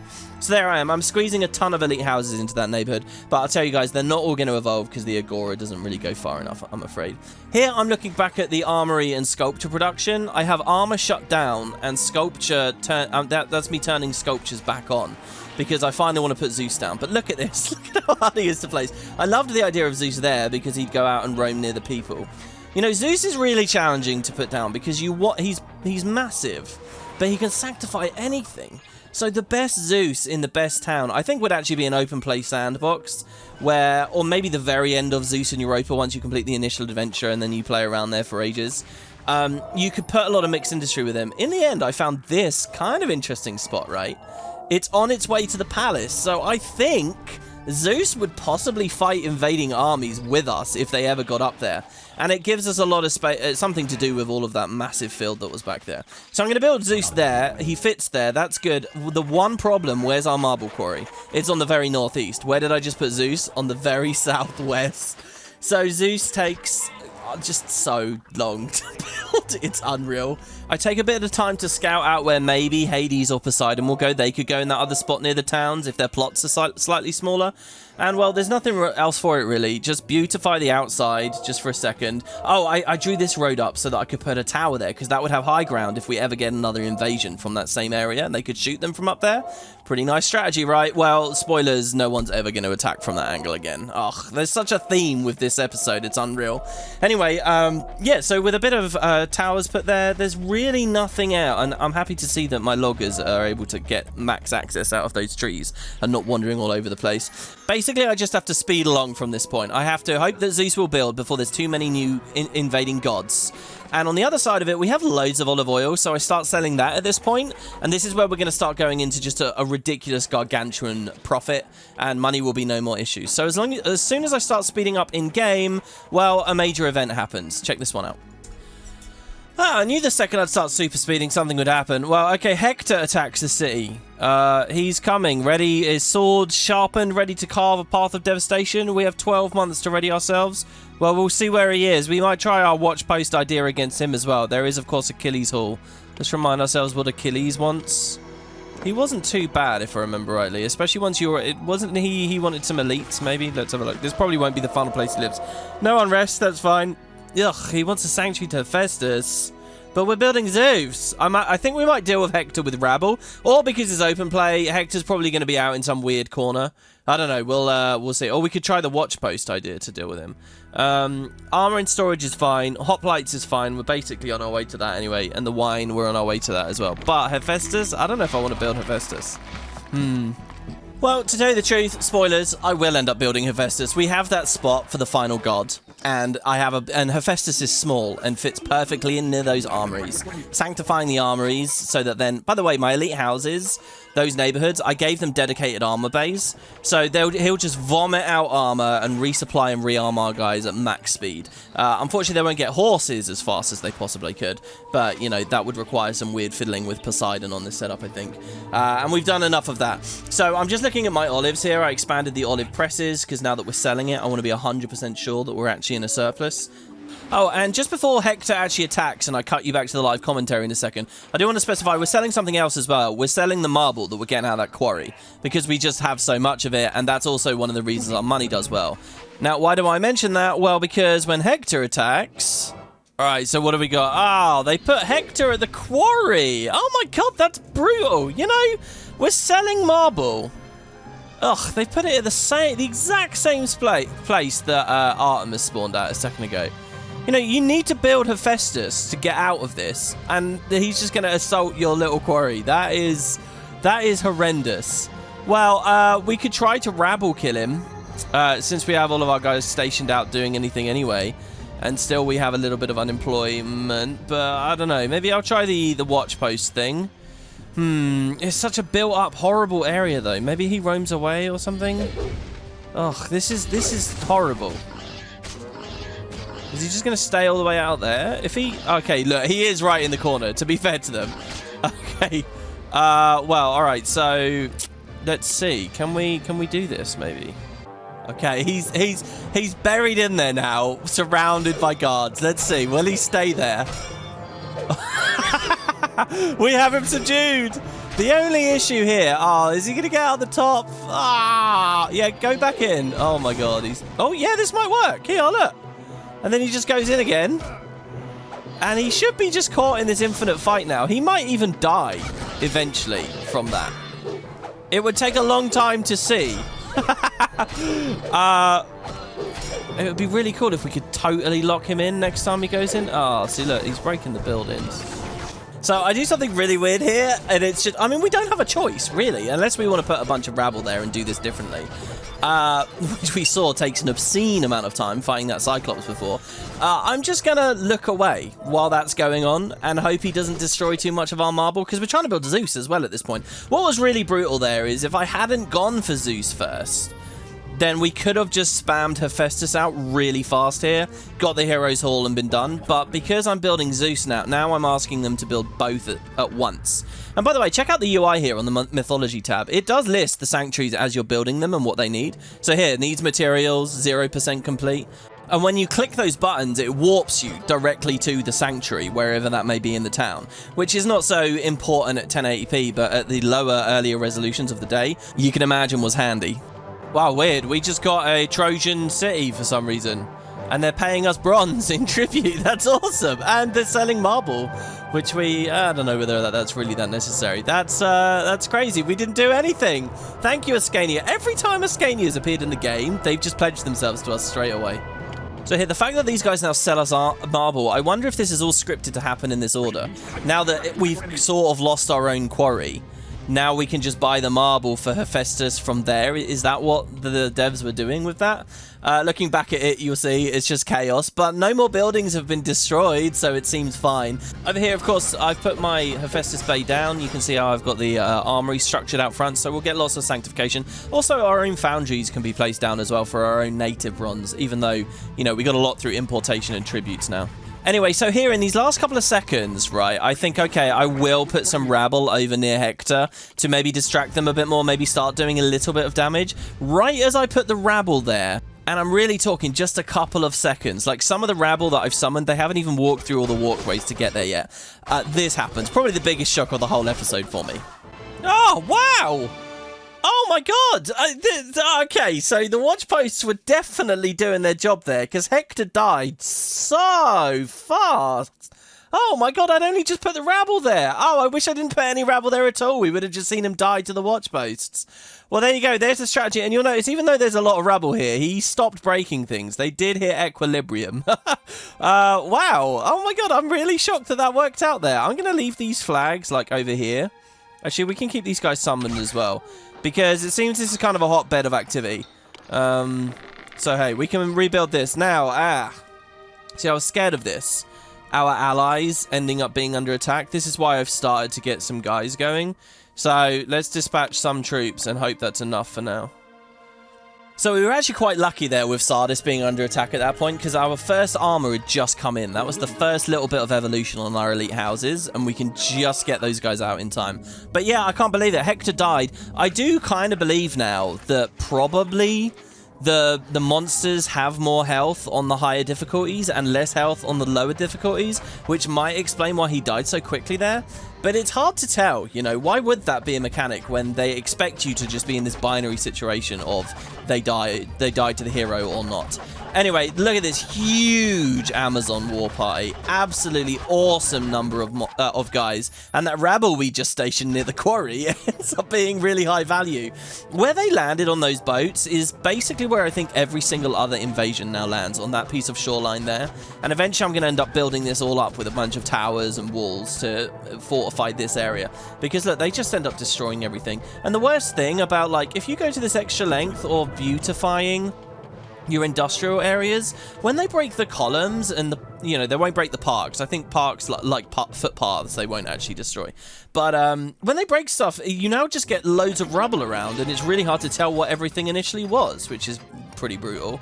Here we have Apollo invading immediately after we quell their attack, the Amazonian attack, and rout them. I really think the Amazonians could have gone a lot further. They got demoralized very, very quickly. And Apollo's awful. I have to sit here and babysit and watch everything he does, because he goes for maintenance posts, and a maintenance post that gets destroyed that you don't catch, well, that's the death of a whole district, a whole area of industry. Again, something that playing at higher resolutions makes kind of easy. Also, since he was patrolling around this elite neighborhood to destroy the culture for these elites, I remembered I hadn't even done this other area. I've put the Heroes Hall up here, but we hadn't done the second neighborhood, so Here I throw one down right off the top of the map. I'm actually pretty satisfied with this one here. And this time, by the way, that second half of the neighborhood, they do all get serviced by Agoras, which is nice. So there's another tower, soaking a little bit of employment, checking how Zeus is doing, and it's going all right. Oh, this is awesome. Look, Olympia demanding olive oil. Our previous ultimate city. And look, they're demanding a lot. Don't worry, guys. We will deal with Olympia before this is over. Refused. I like how cutting in with that bit of live commentary there, you can hear my squeaky mic arm as I swung it around, realizing that I wanted to speak into the mic. More of our colonies, people who Scania who pledged themselves to us, sort of started supplying that marble and stuff, they're under attack. So now we can defend them. I do kind of like that story there, that is essentially being told that they knew they couldn't defend themselves, so they just pledged themselves to us in order to get that extra defense. Now, something kind of blew my mind here that I didn't realize. We just put some wineries down, right? Because someone's trying to give us grapes. Believe it or not, we could have had grapevine here the whole time. How did I miss that? You know, the production of this video has taken some time, so it was a while ago when I, started the adventure and first came here, but I don't remember ever realizing we had our own grapevine. Well, we do, and in fact, we're going to get a bunch of heroes that want wine in the town, and I could have had it this entire time. In fact, we could have fully evolved elites at this point, actually, now that I think about it. What I thought was going to happen was we'd get it as tribute from someone, or we'd have to conquer for it. Anyway, here we go, Zeus, finally done. And did you catch that? We had another god invasion seconds before Zeus got here. A god invasion, I believe, that destroys an entire agora. Like, that was just such a cruel twist of fate. That doesn't look like much on the super sped footage here, but it took so long for Zeus to get built, and I'm just desperate. Please, not another god attack. Please, not another god attack. If it's just a few seconds later, Zeus will defend me. And no, they gave me a god attack right as the last little bit of marble was being put on the temple. Either that's like something in the code, or I swear to God, I'm cursed. A couple of stables for the other elite neighborhoods, connecting these paths along here towards the beach as well. Just make things a bit more fluid for when anyone might like to use them. I like that when you create a random little road and then you look back at it later and you realize there are walkers on it, there are walkers doing things, and you realize, oh, that was useful for someone. You know, someone's job just got made a little bit easier for you. Again, makes me think about that margin call conversation I talked about ages ago. So then I thought, well, let's put the other two brothers down, and I wanted like distinct areas of the map to have different gods. Zeus has got a really cool place. Maybe we give Poseidon a cool place, give Hades a cool place. But as you just saw, I was mousing around there. I have absolutely no space for them. So they kind of go into the last corner of the map near one another, with not much industry between them. Obviously, Hades will eventually end up having mints and stuff around, which is something. Of the two, maybe you guys want to make a little guess who's going to get built first? I'm just leaving it up to the artisans, to be honest. I'll build them both at once.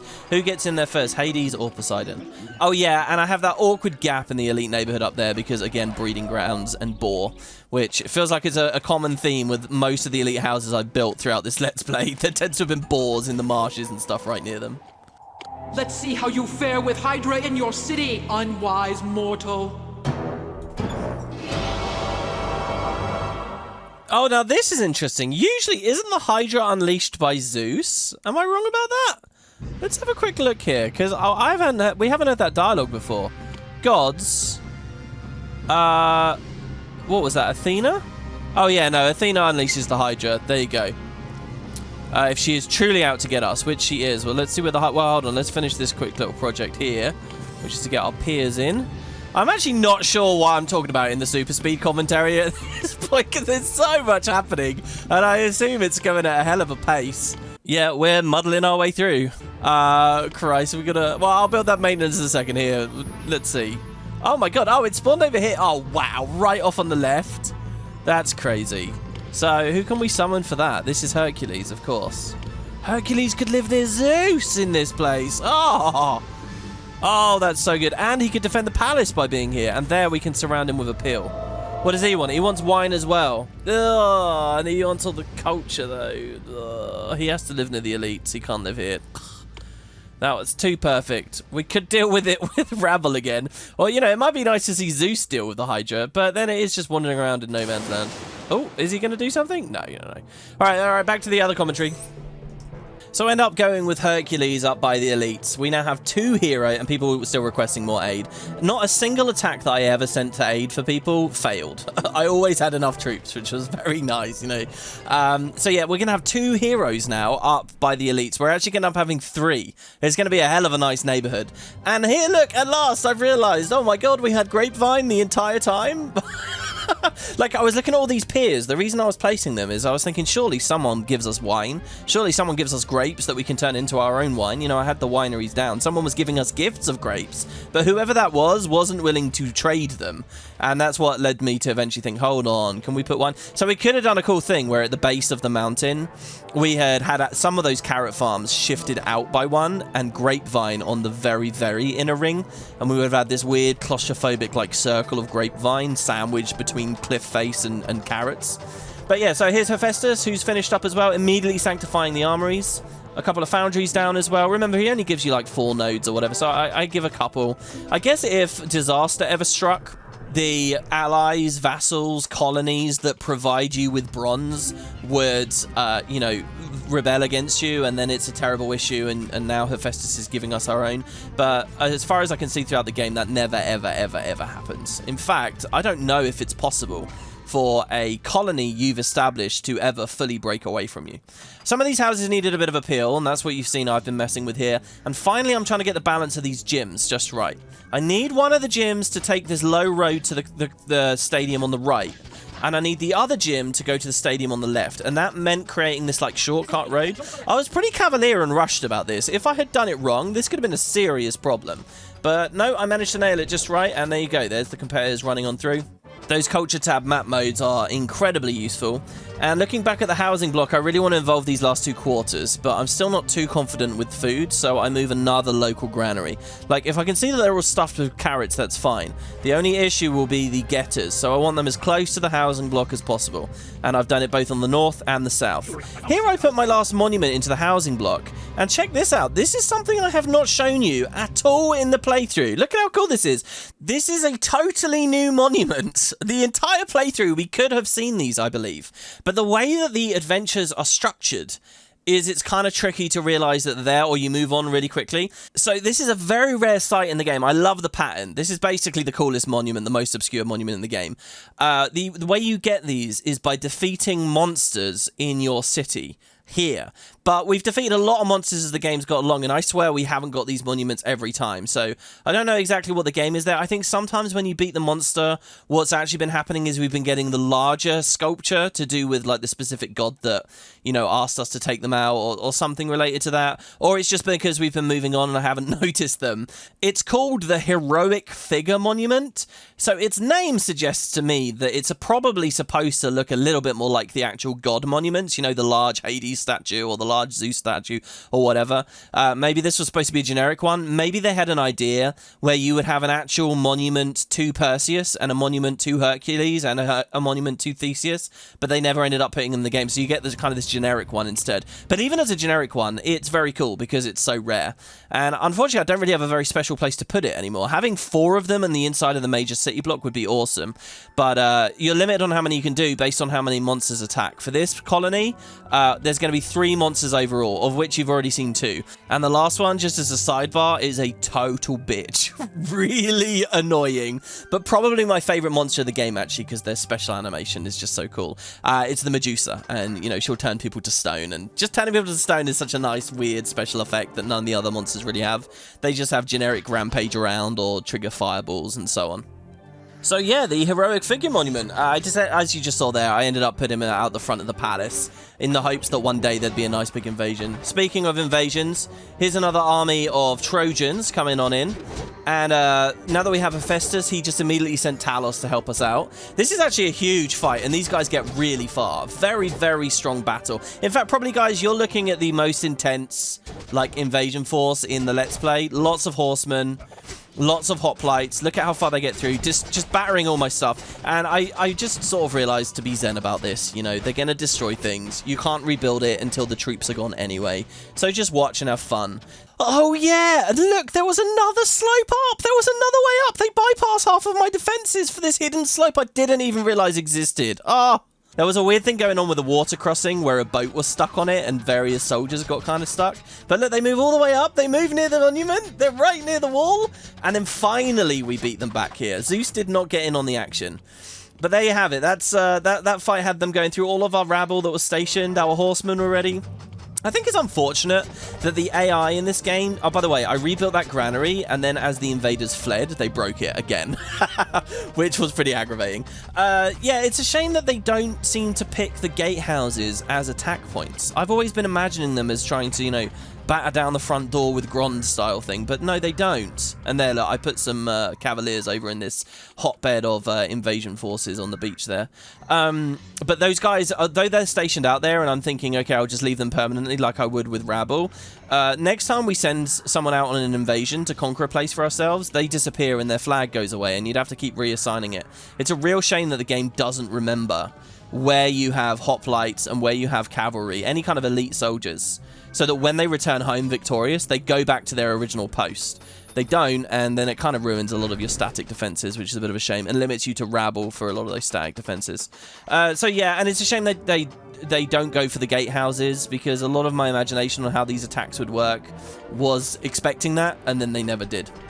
But look at this. Look at all these walls. Look at all these towers. But a bit of live commentary coming up here.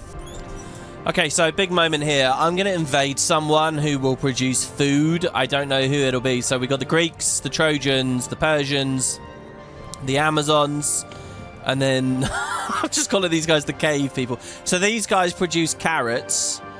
This is Sparta. Okay, I guess this is the Spartan alliance here. This is the Peloponnesian alliance.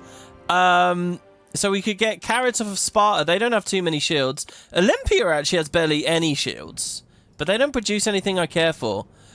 We could go to Cydonia as well. Oh, mind you, we might need triremes to attack them. But Cydonia only has the one shield. So, and then they will give us cheese. So I think let's do Cydonia first. Okay, so with only one shield, I think we'll be fine. I can't enlist any troops to help defend me.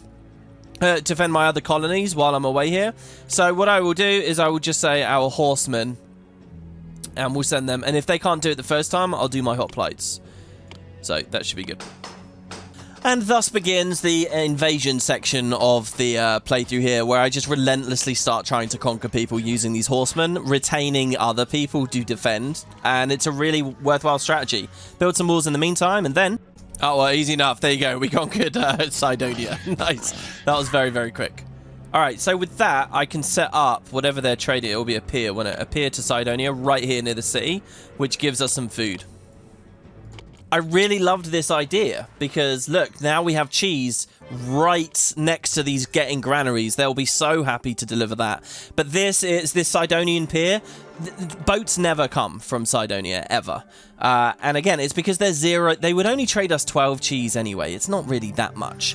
But it was a real shame that it never appeared. And I think whenever I put a pier or something down and it was only 12 of a commodity, it was bugged and the thing wasn't arriving. It was worth getting Cydonia anyway. By the way, their tribute is like loads of statues, which I do not need. We could have been selling statue, I now realize, actually. Oh my god. We could have taken that tribute and just made bank, even more money. Look, we're at 70,000 drachma. That would have been so good.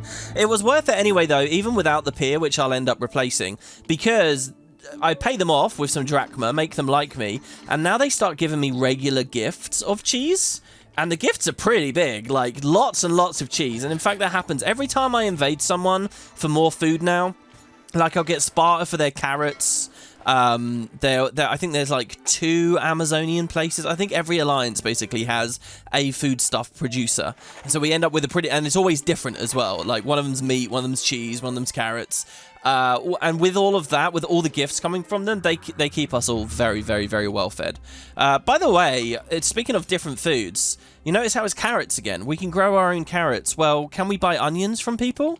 No. See, I think that second food stuff, that like vegetable food stuff, it can only be one or the other. The adventure is an onion adventure or it's a carrots adventure, or was there a third one, or am I just thinking of wheat? Wheat obviously can stack on top. You're always going to be able to have wheat because you can feed that to the horses and so on. So yeah, we have this other way up the mountain. So I throw a gate post at the bottom, again thinking, well, if the game isn't going to use those gatehouses as points of attack, I'll force it to. The only way up they can go now is up that slope, which has a gatehouse on it anyway. So damn it, play by my rules. So here, quite unfortunately, as you can see from the pop-up on screen there, Olympia becomes an ally. And I did do a little bit of live commentary from this of just going, oh, they became an ally. So I wanted to take Olympia out. You know, that was one of the major, amazing old, you know, parent cities for us, Mount Olympia.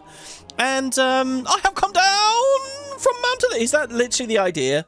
Like, I have realized Olympia is a place in real life. You can go to Olympia, but obviously it's not the mountain, is it, that the gods ruled from? It's not actually Olympus. Olympus is somewhere else. Anyway, yeah, they just pledged themselves to us, so we were kind of robbed. We were denied. I was going to save them for last as our grand finale, and we were denied of it now, so we'll have to pick someone else as our final combatant. Try to replace some cattle. You know, just any kind of livestock, just in case wolves have managed to pick them off, but they haven't. We haven't had a god attack for a good long while as well now, actually. You can see here I'm spending a lot of time looking at that pier. This is when I'm realizing the boats never come. But we've conquered Sparta now as well, so they will give us carrots. And here I am paying them off to make them happy with me, 10k drachma. The trading post, I kind of wanted to put it in the same mixed industry area, but by putting it right down here by this granary, you know, this I think is better. Get the food into the town immediately. And you're starting to see a lot of tributes and a lot of pop-ups. That spam is only going to get worse as we continue to take more and more places in Greece out. You might also, like I was at this point, be wondering, well, where the hell have the god invasions have gone? We've built Zeus to fight against them, and suddenly they seem to have stopped. Well, finally, check it out. Athena attacks next. I'll teach you to interfere with my plans.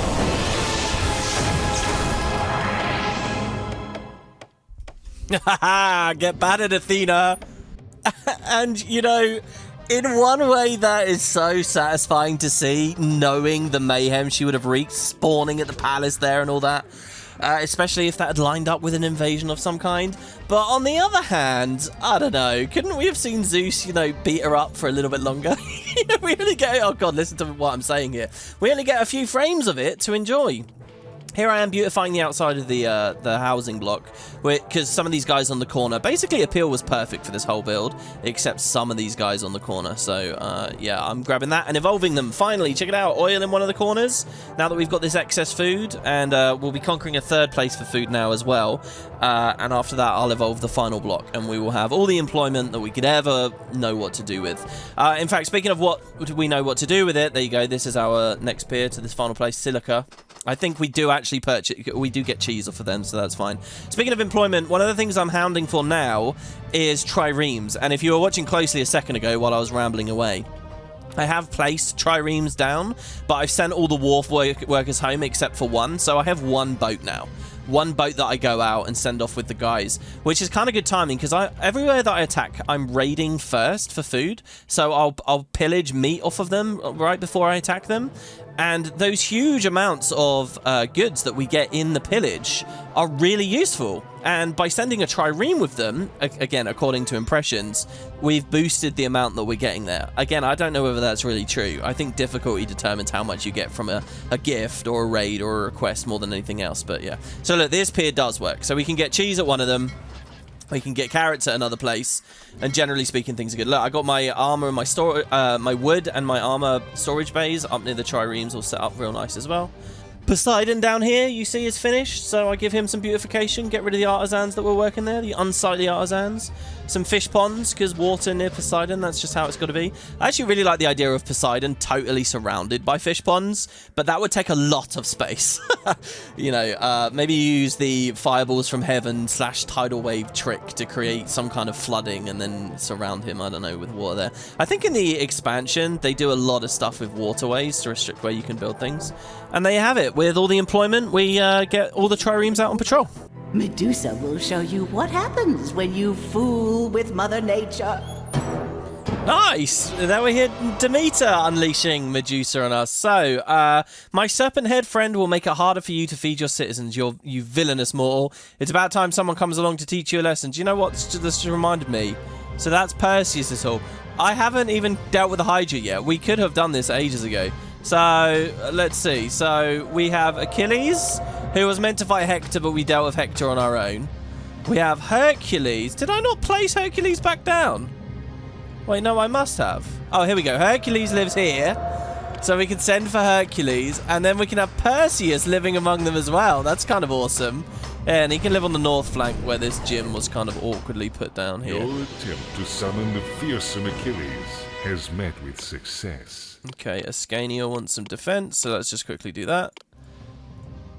Oh my god, we get so many pop-ups now. The adventure is just becoming pop-up craziness. So we can do that. We're going to make sure that our gym is back down. Bit of space for beautification. Yeah, a gift of bronze, thank you. They're desperate to give me that bronze, and I just don't have space for it. Ugh, he wants a sanctuary to Hades, but we're building it, coincidentally. Oh my god, Perseus wanted Zeus and Hades to be ready. Oh wow, hold on. So they've changed this, right? This was not what Perseus wanted before. No way. That's awesome. I didn't realize that was customizable. In fact, I've read some comments on the forums about customizing these, and I thought I'd read that people said it wasn't possible. But there you go. So, we're done with everything except the Hades Sanctuary, which I'm building anyway. Nice. And look at this. We're going to have 3 heroes all living very near each other in the same neighborhood, sandwiched between the elites. Now, that's a cool looking effect. I do like that. Oh, where did the monster actually come out? The Medusa. Oh my god, we're going to find out. It's been destroying all my guys. Well, there was one on the top left, one on the top right. I'm guessing the other's in the other corner. Nope. Let's see here. Medusa unleashed by Demeter. Goes to site of event. Oh, is the Medusa not here? It seems to have bugged, just like it did in that previous mission, if you guys remember. But it seems it was supposed to be here. Maybe there's something... Oh, no. She's there. Oh my god. What, is she destroyed? Oh, okay, that's just column. Alright, that's fine. She already turns things to stone. What's she so mad about? By the way, there is actually a path there, right? Please tell me that's a path. Oh god, it's not. I am Hercules, and I'm ready for a challenge. What have you got?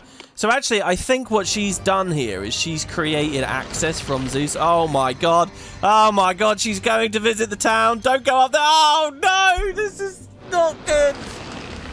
Oh, the maintenance worker getting turned to stone. I do like that. Oh, she just like that one guy. Look at this. This is like some backroom stuff, isn't it? You know, you got a thriving, huge city, and then suddenly just it ends, and there's a monster out in just the undeveloped nothingness there, and it pops out and it attacks you. Oh my god, these gifts of cheese are so good for keeping us going right now.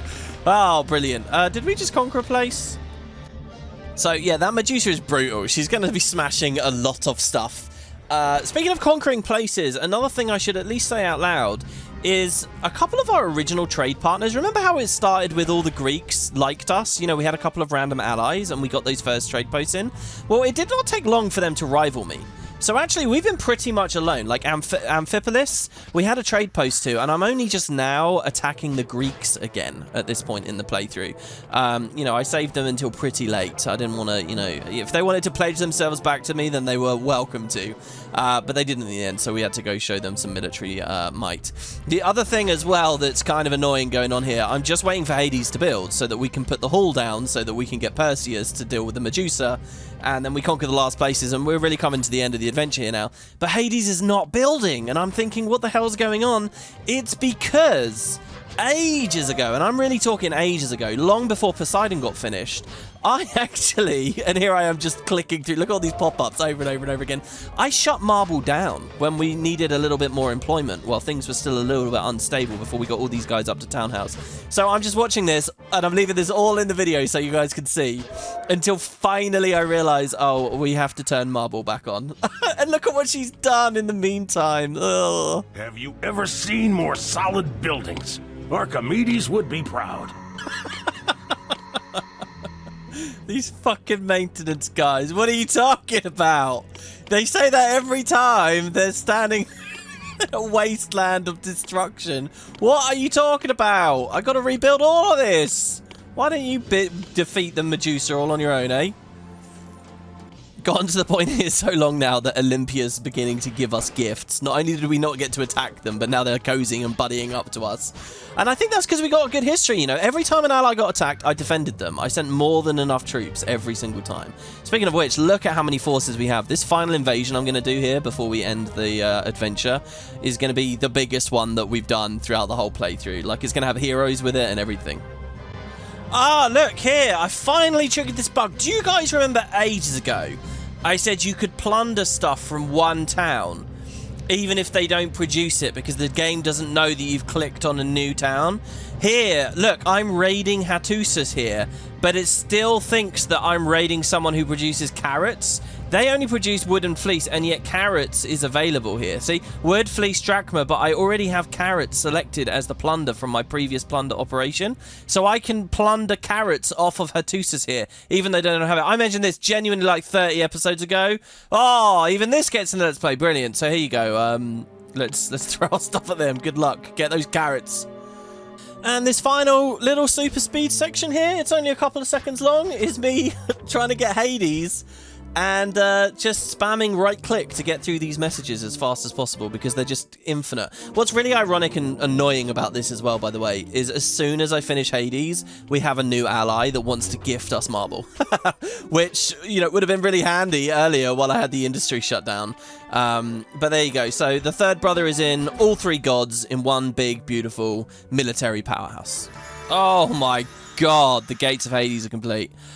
Alright, there we go. I don't know there'll be any more super speeding. Jesus, it's like wading through sludge playing this now. Okay, so we put some mints down to enjoy the fact that we have Hades.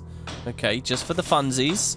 Now over here we see what kind of crap she's done. Alright, so she's blown us up here. No, look at all the people that have turned into the statues. Second time through doing this.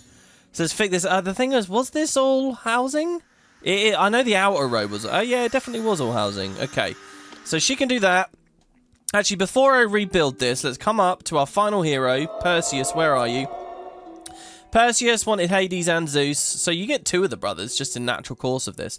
So there we go. So Perseus will come and we'll kill her. Let's put the benches down in the first place. Perseus, and I cannot be stopped. A military build-up at Olympus. See, the thing is, we should be good with everything, I think. I think there's only one more place against us. No, don't destroy the plot. Oh, get out of there. I'm going to build a wall around her, I'll tell you. No, but we have to get the timing right. Let's just speed it along and get 1,000 more tributes. This poor district, these poor people, just in this one quarter. I was thinking this is a little bit like Divinity's Reach, you know, in terms of it's got its different quarters in the central area.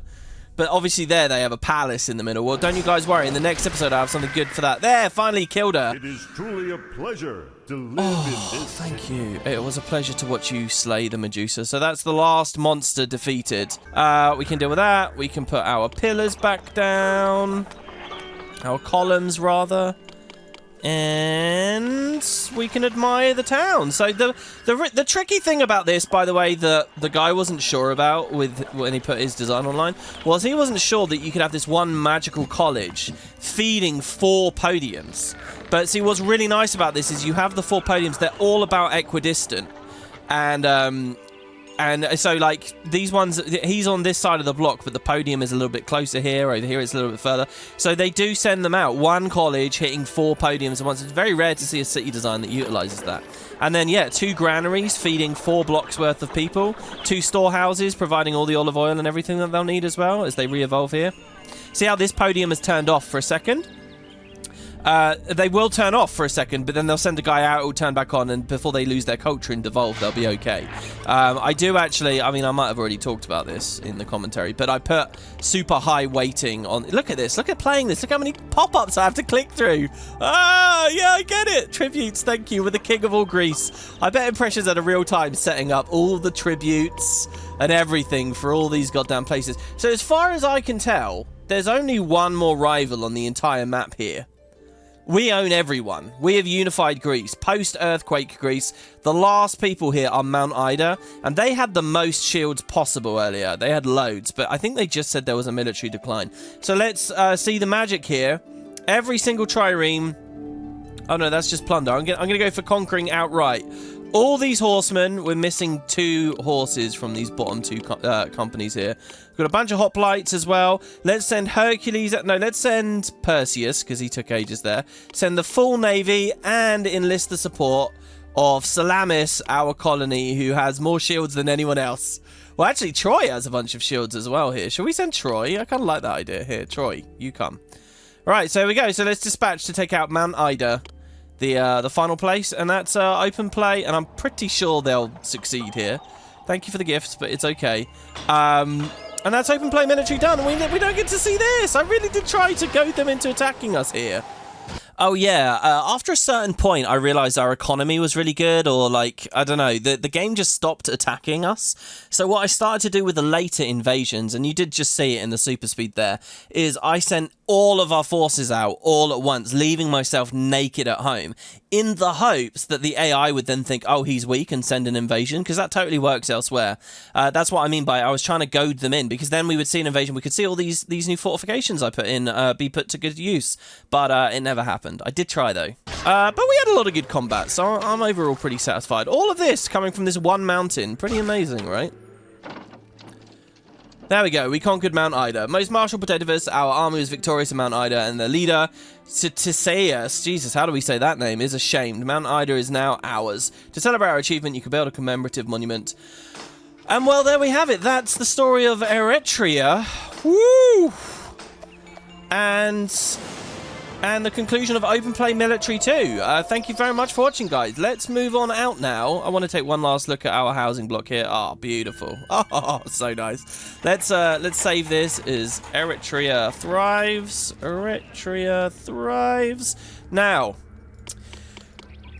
join me next time for one final hurrah, one last big adventure here. It's custom adventures. We will be on Open Play Sandbox 2. The mystery parent, what might it be? What might the geography be? I'm going to make the ultimate city here. We're going to see every industry, and I'm going to take you back to the lab for one last technical little thing. I'm going to show you the biggest housing block that I know. There's lots to talk about with that, but I'll hold that off for the next video.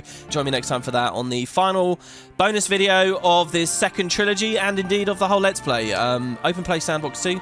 Thanks, guys, for coming through with this with me, and I'll see you very soon. Take care now. You may remember a long while back I mentioned skipping one of the walkers, and it's because we heard all of their dialogue, but they're one of my favourites, if not my favourite. So here towards the end, I present to you the homeless guy. Thrown out of my home. What did I do to deserve this? I searched high and low, and there's not so much as a hut for me to call home. Not even Diogenes' barrel. I don't have anywhere to hide. Help. For Athens' sake, I will never threaten so fellow doom. Yes, I got that now.